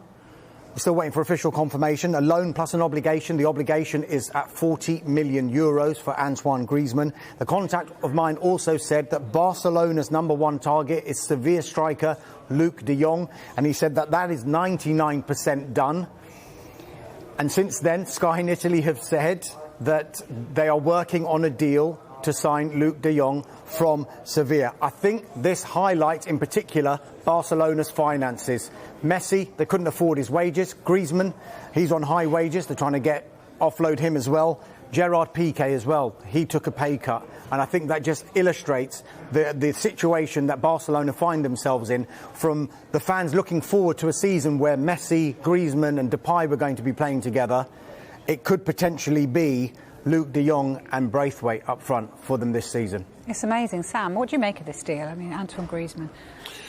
Well, I think it's purely financial, about reducing the salaries of the players that are arguably the length of the contracts and the size of the salaries are equally and in sometimes more than the actual transfer fee. So the financial commitment with the salaries on top of the actual price that they're paying is astronomical. So when it comes to financial crisis, top players have to be seen to be reducing the financial burden on the club.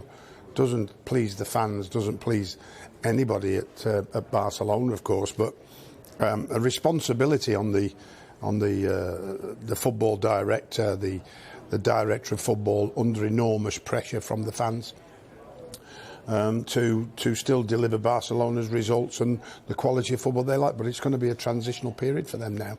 Yeah. They'll have to put that finances right and then try to rebuild. But how quick they can rebuild will very much depend on one, the quality of their recruitment, and two, how quick will it be before they have some financial resources to actually go out and spend on the sort of player Barcelona need.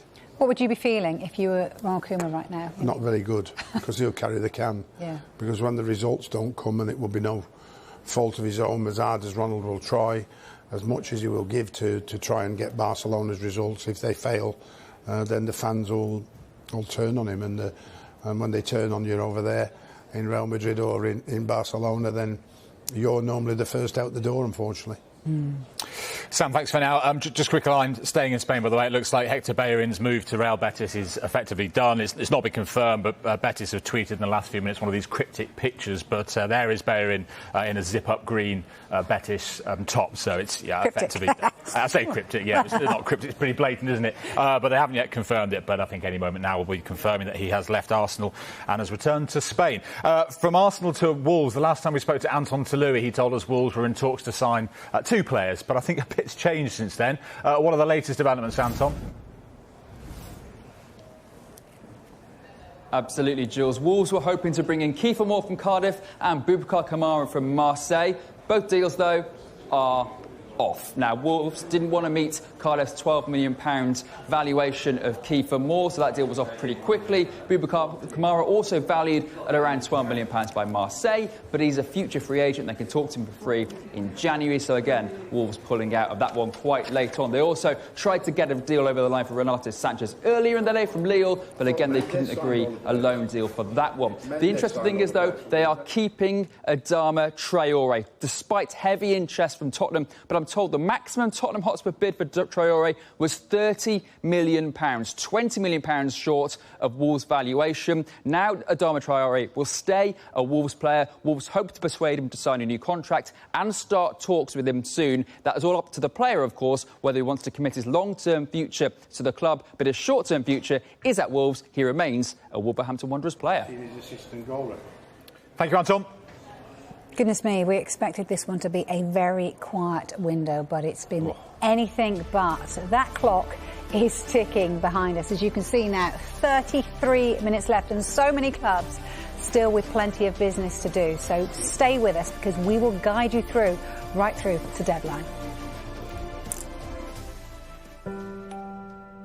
I'm in. I'm in. I'm in. We're all in to kick it out. Partnering to end racism in sport.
Right, let's talk about Cristiano Ronaldo, who's dedicated his sensational return to Manchester United to Sir Alex Ferguson, and he says he is now back, quote, where he belongs. Let's head live to his new old home, Old Trafford, and join Ben Ransom, who's there. Ben, I mean, it's an incredible return, isn't it? What more do we know about the details of the deal itself? Yeah, it is a quite incredible return, and he's not due to land here in Manchester for at least another week, but there is huge excitement, and you're absolutely right. Cristiano Ronaldo himself talking about it as a dream come true, back home. He's spoken about his never-ending love for Manchester United fans, and also, as you say, paying tribute to Sir Alex Ferguson, a reference to a telephone conversation they had on Friday night ahead of this move. So Cristiano Ronaldo will rejoin for around €15 million up front, and that could be increased by another €8 million in achievement achievable add-ons. But there's real excitement here, and you have to say it's been a pretty remarkable window for Manchester United. Net spend around £100 million. They've brought in a lot of experience, and they brought in some talented youth as well in the form of Jadon Sancho, Rafael Varane, Tom Heaton comes back to the club as well, and of course Ronaldo. Did a bit of totting up. That's 7 extra league titles, 8 Champions League titles, a Nations League, a European Championships, and a World Cup, all added in terms of experience to this squad for Ole Gunnar Solskjaer. There was some talk on deadline day we might see a couple more departures, the likes of Jesse Lingard, maybe Anthony Martial, Edinson Cavani. I'm told, though, that's not going to happen. Business is done here at Manchester United, and I think they're pretty happy with what they have managed to achieve, not least one of the greatest players of all time coming back to this club. Yeah, Ben, thank you very much indeed. Ben Ransom at Old Trafford there. Darmish, we saw the publicity shots of Ronaldo, the front of his shirt. We didn't see the back of his shirt. He's CR7, will he be? Well, Manchester United did a TikTok video. I think that's what you guys... I wouldn't have a clue. And it just showed, as you can see on your screen now, it just shows the back of the shirt and it shows the name Ronaldo, but not the number. Now, you have to have special Premier League dispensation to be able to change Premier League squad numbers during a season. Now, I think Manchester United are looking into the possibility of doing that. But if you look at what's happened, Daniel James was number 21. He's left for £25 million to Leeds United. Edinson Cavani currently holds a number 7 shirt. Guess what number Edinson Cavani wears for Uruguay? 21. 21. Yeah. That would leave, if they could get this special dispensation, the number 7 shirt free for Cristiano Ronaldo. So it's still possible. Saturday, September the 11th, when Ronaldo makes his second debut for Manchester United, it could indeed be CR7. Yeah, it's an amazing story, Sam. Look, you know, obviously this makes kind of financial sense. They haven't got him for the long term. I mean, my question, I guess, I was actually with Ollie on Friday in a press conference asking him the questions when we were all thinking he was going to City, saying, well, you know, wouldn't United be interested in him at all? Ollie's saying no. Apparently the deal was pretty much already done. So my question is... What, for City? No, for United. United, even United, then? It was already done. But Ollie, at 1 o'clock, told me that, no, he's still a Juventus player. I thought, well, actually, he's left Juventus already, and, you know, he's said goodbye. My question, I guess, to you, Sam, is that how much did Ollie get involved in this, do you think? Do you think this was more of a kind of a deal that they thought, this financially, United need him? This is the share price just went up and up and up. Well, absolutely. I think that it's as big... It is big financially for the football club and branding, as I talked before, and they will tenfold make more money on whatever Ronaldo costs on the goods and on the promotions throughout the world, on the sponsorships. So that wouldn't be a problem how much they're paying Ronaldo and how much they've had to pay for him. Yeah. Obviously, Ollie's way up is that sentimentally, it's 100% I want him. Manager-wise, physically, what can he give us and what will he provide better than we've already got? And he has obviously weighs that up and has said and has gone along with the transfer. I think that transfer's a position to you now, not as a manager anymore. As I said before, you're a head coach. These decisions are presented to you, and you have a say. You don't have the final say very often. But look, just that we just said about Ronald Koeman, the pressure now, because Cristiano Ronaldo's come in the door, is on Ollie. Ollie, but he has nothing to lose. He has nothing to lose and everything to gain, unless Cristiano Ronaldo is a disaster, and then he'll carry the can. It won't be the boys upstairs and the director of football that said it was me or it was on they're not coaching him right, he's not being used right. You get all that nonsense that comes down. That's why the manager's job, however much they get paid, they're worth every single penny of it, believe you me. So, massive pressure. This is Manchester United. This is the biggest and the most pressurised job, as well as probably Real Madrid. After that, maybe Barcelona, but those three are the top three in terms of pressure. And I think that Ollie has, for such a young manager, has dealt with it massively well. But when it comes to signings, it's the be-all and end-all of whether... It doesn't matter how good a manager you are. If you sign the wrong players, you won't succeed. You get the sack. How in control are you and sign them players? Not very often now. Just the way we've managed to convert over the last 10 years from the European style. It's nearly all the way through into England now. And obviously, you wouldn't get Sir Alex Ferguson managing Man United like that. No. He wouldn't be able to cope. So learning to live with it, as I have on the last 10 years, is something you have to guide yourself through, because you're starting off and saying, I want to be in control, and as the time's gone by, you're in less control now. Ollie hasn't had that. It's been like this from day one for him. So he's accepted that as, he called the manager, but really the head coach. Just briefly, let's take you back to 2003. You were the first managers. You were the first managers to face him. No.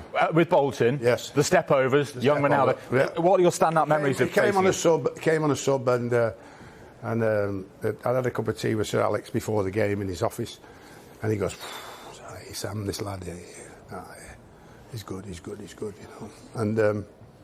And of course we saw him come on as a sub, and he was playing again. I think we were losing at the time anyway, but he was playing against a young fullback at the time called Nicky Hunt, I think it was. And I felt sorry for Nicky when he came off, you know. So he came on and just dazzled straight. And I said to Sir Alex after, you look like you've got a real player there for Manchester United. And it's the way and how quick he developed. And I think that was Man United, not just the management style, but also the players that were at Man United moulded Ronaldo into, stopped him doing all those footovers all the time, every time, and started to model him into when and where to do it. And then, of course, the goals. I mean, he might play centre forward now, but he was never a centre forward at, at Manchester United, or at Real Madrid. He played off the wide, played off the right or the left, and still scored in one season, scored 62 goals at Real Madrid. Manchester United's best record 42. And this is not, you expect your centre forward like Harry Kane to do those, not your wide player. No. 18 years he's back there. Incredible, isn't it? Thank you, Sam, for now. Yes. By the way, just to let you know, you'll have seen it. Hector Bellerin, that's been confirmed now. He's on loan at Real Betis from Arsenal for the season.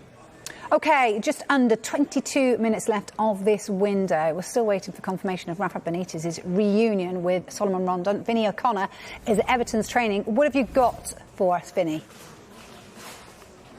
Everton are done for the day, and what that means is Solomon Rondon is their one signing on deadline day. We still await that official announcement, as you say, Vicky, but we've said throughout today that Rafa Benitez was keen to work with him, and this is why, because Rafa Benitez believes he's hard-working. Rondon knows he's coming in as backup to Dominic Calvert-Lewin, but he'll show the right attitude. That's certainly the thinking of Rafa Benitez, and will therefore provide a genuine option for Everton up top as well. So Solomon Rondon will get done. We await that official confirmation, but as I say, that's the one piece of business that Everton will be doing in terms of incomings.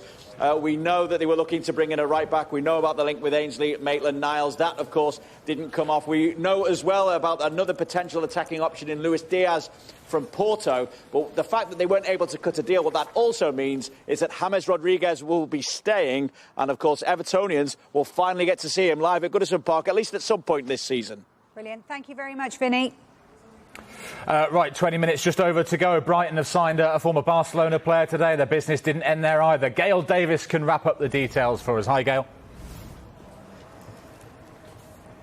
Yeah, two signings on deadline day for Brighton. Marc Cucurella, he arrived from Getafe, 23-year-old left back. Brighton triggered that release clause with just over £15 million to bring him. He has represented Spain before, most recently at the Olympics in Tokyo. And then Abdullah Sima arrived from Slavia Prague. 6.7 million for him. I say arrived, he hasn't quite arrived. He's away with Senegal at the moment, but he's going to be on loan at Stoke for the rest of the season. Remarkable story. 2 years ago, playing in the 5th tier of French football. He's only been a pro for 18 months. So the club decided the best course of action was to let him play on rainy evenings on Wednesdays at Stoke. Get him acclimatised to football before he comes back. Look, in terms of departures, I think, we know about Ben White earlier on in the summer. Yves Bissouma, a bit of talk around him maybe going. A lot of interest, but we understand no bids. And I think most Brighton fans will think that maybe keeping him is potentially the best bit of business they've managed to do this August. Thanks, Gail. Our director agrees with you, by the way. She's a big Brighton fan. Yeah, Emily loves it. OK, look, Leeds recorded one of the biggest deals of the day, signing Daniel James for 25 million. But there could be a departure. Keith Downey, what have you got for us?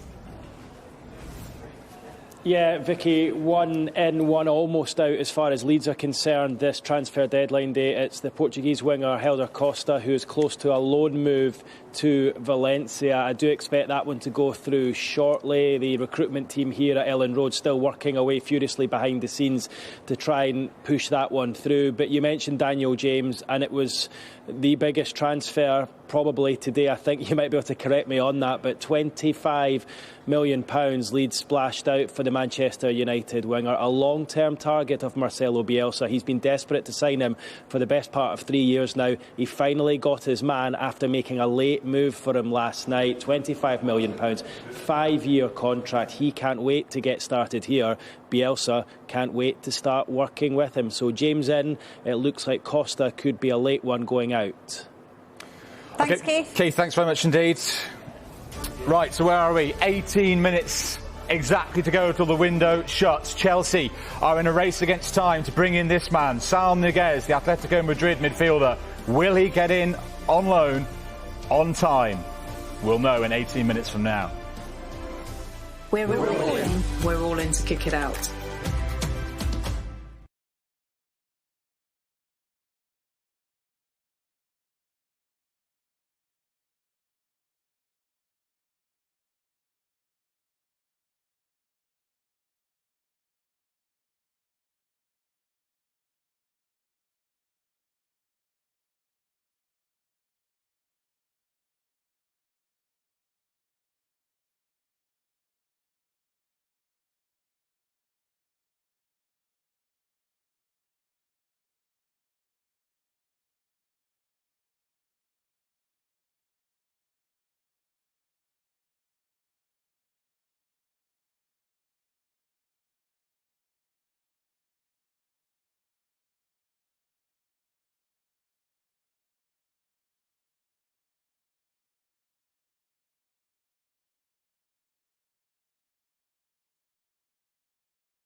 I'm going to do a Klopp wow because there's 14 minutes left of this window. Let's get to the news that we've been speaking about all day, and it involves Kylian Mbappe. Carve's on the set now to talk more about it.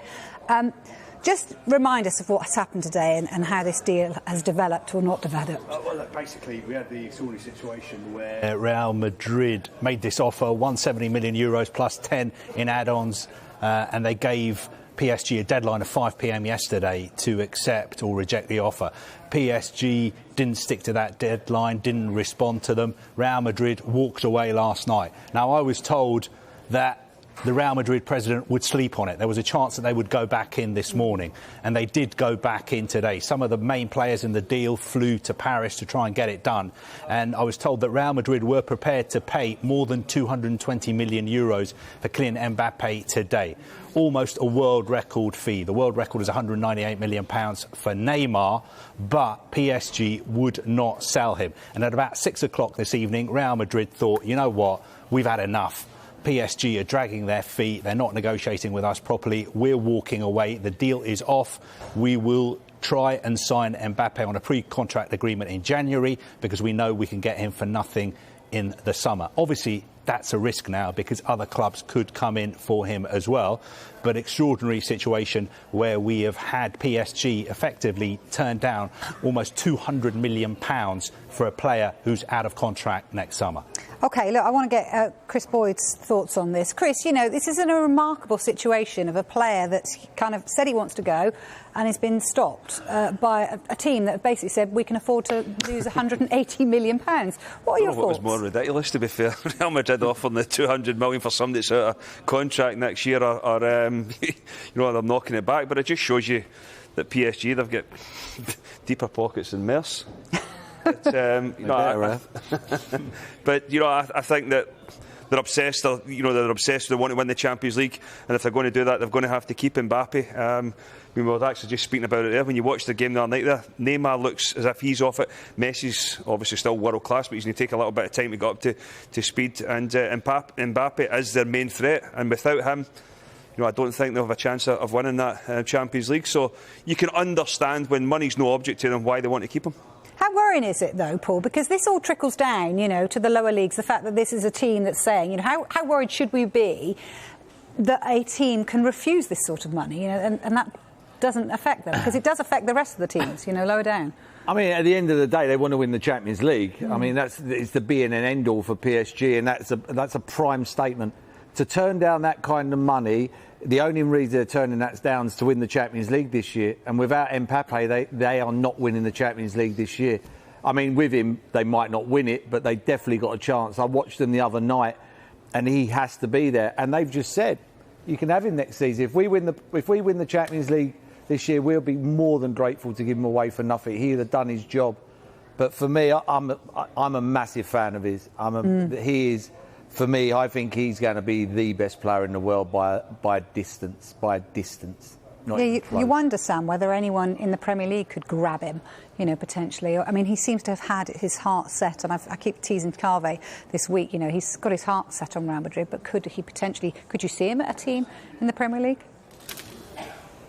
I don't think so now. Once he's expressed his love for Real Madrid as a child and a childhood dream to play for Real Madrid, I can't see that now changing, apart from if there's more financial problems at Real Madrid that they go through, and the whole of Spain seems to be in financial trouble apart from Real Madrid, but that might affect them later down the line. Then they may not be able to offer as much as they've offered at this time. Obviously a marquee signing, of course, but anybody changing his mind could only be Man City or Man United, I think. OK, look, we need to go back to Carve because you've got some breaking news, haven't you? Well, look, it's just a bit of an update on what's happening with Saul Niguez. This is significant news for Chelsea supporters. It is good news. I'm being told that basically the deal is agreed. Everything is sorted. The only thing that is not sorted is the paperwork. And I think it's being held up at the Spanish end of the deal with Atletico Madrid. Atletico Madrid obviously very, very busy tonight because they're signing Antoine Griezmann from Barcelona as well. But I'm told don't worry about this deadline of 9 minutes because they've got another hour after that as well to do the paperwork. So it looks like it is going to happen. Some of the people involved in this deal are just flying flying around Europe at the moment, so they'll be out of contact for the next few hours. But they're telling me that it will be done as long as Atletico Madrid get a move on, get the paperwork signed. It should be sorted. But if you're a Chelsea supporter, don't be too disheartened if the deadline passes in 8 minutes' time and we haven't announced that the deal has been done, because there is still another hour after that for the paperwork to be completed. So it's just a formality now, just the paperwork, the signatures, electronic signatures nowadays, I think, but it should be done. Let's bring Paul Merson in on Chelsea. Paul, we know about Lukaku in, we know they wanted Kounde, that they've not got him. They're going to get Sal Niguez, I think. How complete does that make Chelsea for you as a squad to challenge at the top of the Premier League this season? I definitely think they're massive challengers, but I do agree with Sam on letting Zuma go and not bring anybody in, especially when they play free at the back. I mean, you're going to call on times when probably James will probably have to play as one of the three, which is more of a wing back for me. They have got cover, but if them players had to play 9, 10, 11, 12 games during the season all in one hit at that position, it's going to be a lot more difficult. So for me, I think the Zuma one, I think they'd have let Zuma go on the strength for getting Kouma in. Otherwise, or they're thinking Chalobah will be very good, and I think he will be good, but it's going to be hard, because when we get into the nitty-gritty of the Champions League, and that's what Chelsea are going to be all about, and then winning the Premier League, I think Zuma will be missed. I do think he'll be missed. So, Chris, actually, was Kounde more of a priority for Chelsea than Sal Niguez? Yeah, it probably was, but, you know, as Mirs touched on there as well, I don't think you can... I mean, we speak about, or we hear about, you know, Chelsea's academy. You can't block that pathway as well. You need to give the kids an opportunity to come through, and you'd be hoping that maybe one or two of them can come through and establish themselves as first-team players. But, you know, I think when you are going to be fighting on all fronts, you want as big a squad as you could possibly get, and when you're letting defenders go, you would like to think you're going to replace them with another one, but it doesn't look as if that's going to be the case. OK, thanks for now, because we're going to head back to Tottenham, because there is less than 7 minutes to go. Paul Gilmore, you've got some breaking news, haven't you?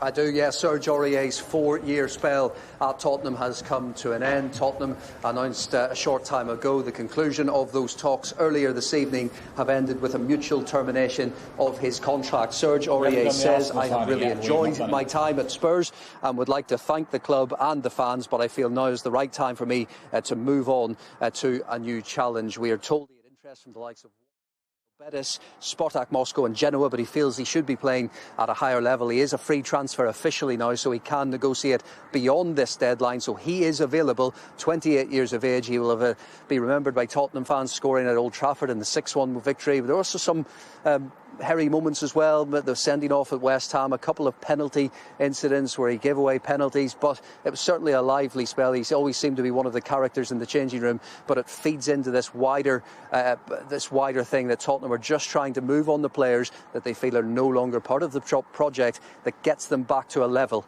that they're challenging for the kinds of trophies that keep people like Harry Kane happy.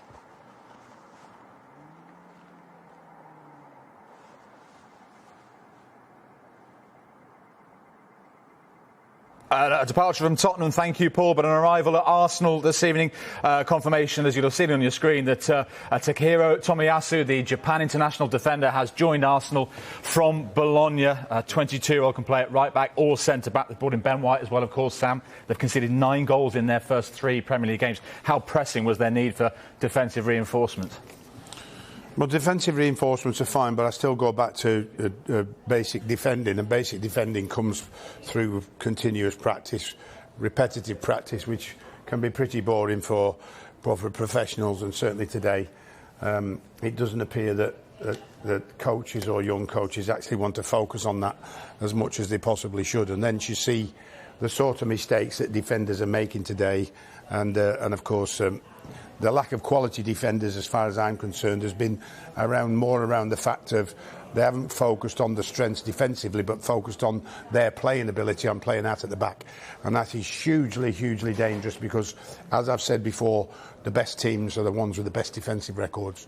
They're the ones that win the championships. They're the ones that win the Champions League. And you can see that across the board. Let's take Manchester City. They can score 100 goals, like I said. Yeah, and they can win the league because they've got a good defence. The year after, they can score nearly 100 goals again. Yeah, but they have the best defence and win the league back again. So, it doesn't bear in mind that Pep spent about 450 million on defenders. So it shows you how important it is for him. Yeah. So everybody goes on about the great football he plays, which he does, but he knows where the bread and butter is, and that's not conceding. And that's shown throughout their last 4 or 5 years. The minute they couldn't defend properly was the minute they lost the title. And it's the same with Liverpool. They had their injury problem, boom, can't defend, lost more games than they've ever lost, particularly at home, because they couldn't defend properly. Before he got there, they couldn't defend properly. He signs the players, he signed the goalkeeper, the centre half, and they go better and better. Robertson, Alexander-Arnold comes in, and all of a sudden they've got everything, the whole package. And the whole package is how quick can you win the ball back when you haven't got it. If you can't do that, you can't have the ball to win and score. No. Look, I want to bring Chris on this. We've heard what Merce already said about Arsenal, but look, Chris, do you fear for Mikel Arteta? Merce said earlier on perhaps he didn't expect them to win against Chelsea and Man City, but they've got Norwich, they've got Burnley next. These are must-win games. Otherwise, you fear for Arteta, surely. Yeah, I think it's like every football manager, and Sam will know better than if you're not winning games, you're going to be under pressure. But when you're at a massive club like Arsenal, then the pressure's on even more. Yes. Probably because the start in terms of the teams that have been playing, he's maybe been able to cover that up. But I'll go back to what I said earlier. These were games where Arsenal were getting praised for when Mikel Arteta came in. It's totally gone now. There is no identity to what Arsenal are doing. They look weak. They're getting bullied all over the field. And I think that it's a long, long way to recover. But you can't keep just chopping and changing managers. You need to stick with somebody as well. So I know I've maybe contradicted myself there a little bit, but he's been backed. He's going to have to give him time to implement his style. And because he's had 3 seasons. The worst thing you could probably do, is get rid of somebody when he's spent so much money. It might be the club signings, we don't know, but I don't think that will be the case. So you're going to have to go with it at this moment in time. Okay. OK, thanks very much indeed for now, guys. Less than 2 minutes to go. 1 minute, 35 seconds left in this window. In a few minutes' time, we hope to have some news from Everton for you. We knew that Rafa Benitez was trying to reunite with Solomon Rondon. We'll be back to Vinny O'Connor at Everton shortly for an update on that. And still plenty of deals that could be done. Saul Niguez, as Carve was telling you, is expected to get over the line. Atletico Madrid to Chelsea initially on loan. We've just heard that Arsenal have strengthened their defence. And the signs are they need to after the first 3 games at least. Takahiro Tomiyasu, the Japan international, is in at the Emirates. Odsonne Edouard has swapped the Scottish Premiership at Celtic for Crystal Palace, a 4-year contract at Selhurst Park. We've got Antoine Griezmann, incredibly, set to return to Atletico Madrid from Barcelona as they continue to sell off some of their prize assets. And of course, earlier today, Daniel James made the move from Manchester United to Leeds United in a £25 million deal. 82 days of transfer business, a summer of signings like no other, one we will never forget in a hurry. The 2 biggest names in world football both made moves. The England captain was at the centre of a lengthy saga, but he stayed where he was. The British transfer record was still broken by the champions. It has been a truly remarkable window, hasn't it? But as they say, all good things must come to an end.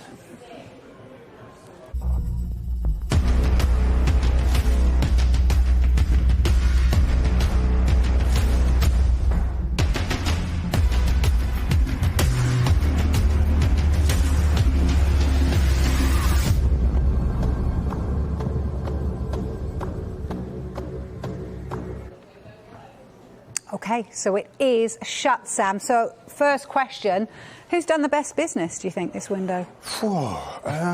As you want. I think Chelsea, Man United. I think that looking at strengthening the squads and the quality of player that they brought in, I think that's added to their squad. I'm a bit underwhelmed around Liverpool, not much activity there. Wijnaldum going on, one man come in. Yeah. I know that they're basing an awful lot on the injured players, the quality of their injured players coming back, but who's to say they won't have that injury crisis again somewhere in the season? And they've obviously shown that they don't cope with it that well. So that was a bit underwhelming. I think Everton have done well. on their signings. I think Gray from Leicester looks like he's setting the Premier League on fire for 1.7 billion. Yeah, absolutely. So yes, there's been, and obviously Arsenal, when you make that many changes, and always the most difficult thing for a manager, and same with Crystal Palace, 10 players go out, 6 or 7 players come in. Yeah, Everton, 4 or 5 players or 6 players.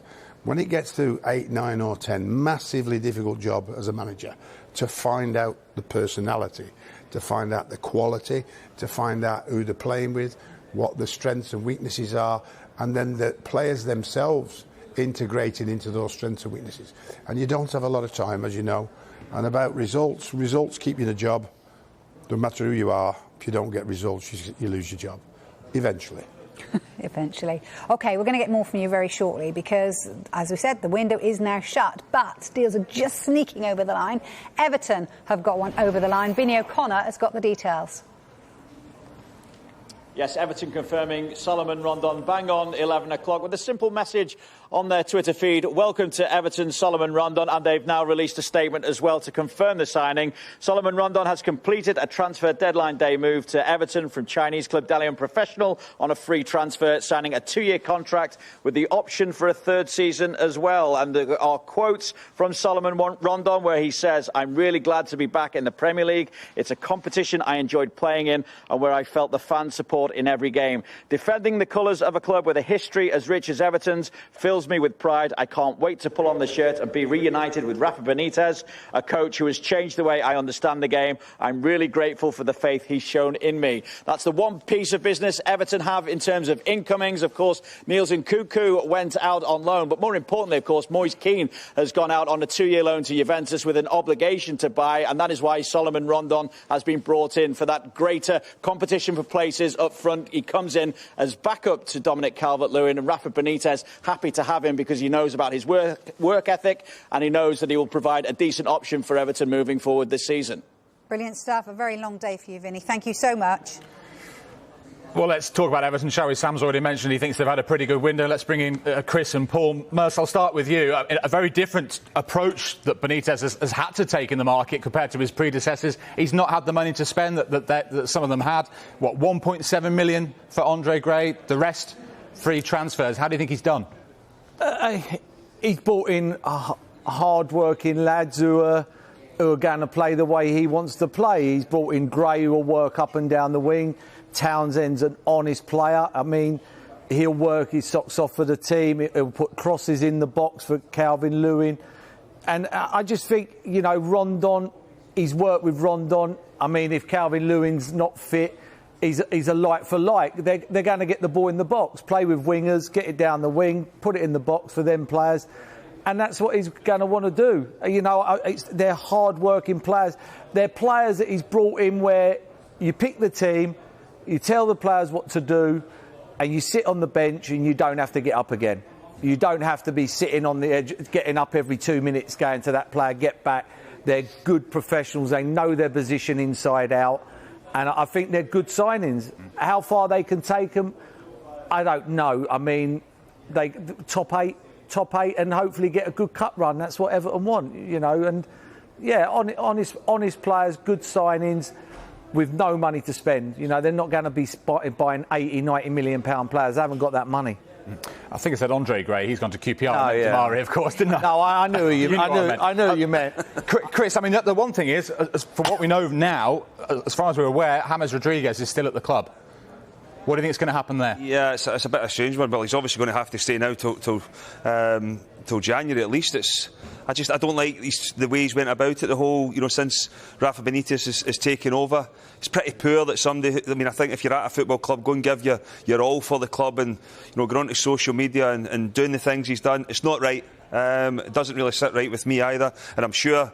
Not that the Everton fans will really be bothered with what I've got to say about it. I mean, but I think they will be the ones who will be fuming because if there's a big outlay on him. Yes, it was a previous manager that brought him in, but you've still got to go and give your all for the football club, and that's not the case at this moment in time. But there's still time for him to rectify it. Sam, how hard is it to manage a player that's, you know, visibly unhappy? He wouldn't be a Rafa player, it's a tight player. As Merce just said, They all know what they've got to do. They all know how to work. They all know how to keep the system. They all know that they have to do this, do that. Spend huge amounts of time on the training ground, pulling them into the right places, the wrong places. Rodriguez, instinctive player, wants freedom, doesn't want to be restricted, doesn't want the handcuffs on. Just not Rafa's type of player. That's where the conflict lies. He loves Carlo, will follow Carlo across the world.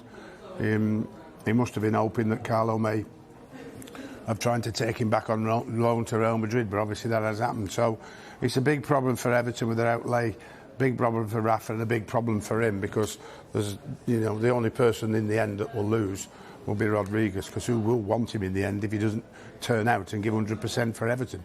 No matter what the manager was before, it's the manager now. You're paid by Everton, you've got to give your full Monty for them, but it appears that he's sulking somewhat. Yeah, what do you do, though? Do you have that? Because, we've heard Arteta's had clear the air talks today. Is that what you have to do with this situation, Sam? Well, it's kit gloves now. It's nicey, keep you cool, try and work your way through the situation, because, you have to justify above what's happening, and when you have to face your financial directors, your board, and they tell you that you are paying this much for this player and you're not playing him, why aren't you playing him? Then it becomes a bit of a problem for you. You've got to work between the board and keeping them happy and trying to get these players to get out on the pitch and do what they can for you. I think, in all fairness, he dipped off somewhat at the back end of the season for Carlo. I don't think personally that the Premier League suits him. I think he needs a much slower pace of the game, with much more freedom than you get here. Here is frenetic. It's so quick. You need so much energy. You can't have time on the ball. They just don't give it to you. And then you end up, of course, producing some great goals, some great opportunities, but not consistent enough, rarely seen, and I think that's the problem. So it's a big one for Everton on how much outlay they've spent. But, Rafa keeps winning. Rafa keeps getting Everton playing well. It'll play that down somewhat. And it'll, until, if he hasn't gone now, until January, and they will have to move him then, unless he shows the right initiative and tries to get back in the team. OK, Sam, thanks for now. So, Rondon to Everton done in time. In the last hour or so, a man who was linked with Everton in this window, Crystal Palace striker Odsonne Edouard, as he is now. He was a Celtic player. Everton were linked, but it's Palace who've got Odsonne Edouard, a fee that could rise to £18.5 million. So let's hear from him now. He's explaining what convinced him to join Crystal Palace. The level of the player there, the new manager, and for me as well, it's a new challenge. It's the best league for me, so I can't say no to this team. You said the manager, Patrick Vieira. As a Frenchman, how excited are you about playing for Patrick Vieira? He's a French legend. In France, everyone knows him, so for me, it's big to play for him, and I'm looking forward to progress a lot with him. It's a big challenge for me. It's a big change. I'm 23 years now, and I feel I'm ready for this new challenge. You scored so many goals in your career. How much of a different challenge are you expecting the Premier League to be? Scoring goal in the Premier League, it's maybe my biggest challenge in my career, but I'm confident in myself and the teammate to be successful. OK, so Crystal Palace need goals, so I'm going to ask you, Chris Boyd, is he going to do it in the Premier League? Because we saw what he can do for Celtic in the Scottish League. Oh, it's a total different level of football, but what I will say is that if Crystal Palace get the Odsonne Edouard that arrived at Celtic, for the first number of seasons, then yes, I think he can. But, the last maybe a year to 18 months, he's not been the same player. Whether he's had his head turned with moves and everything, he's been linked with a lot of clubs.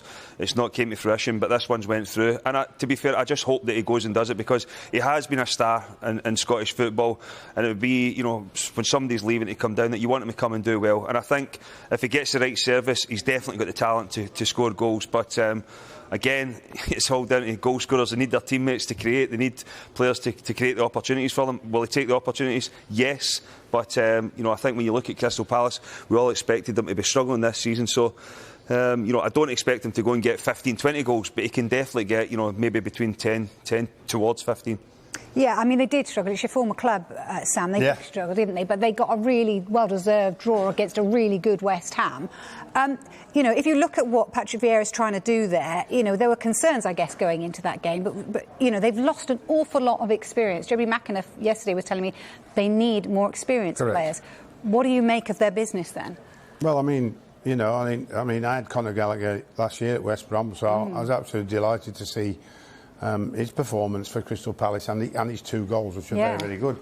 I think that from this point of view, if you go back to Virgil van Dijk and say, could he transform from Celtic to Southampton, people questioned that.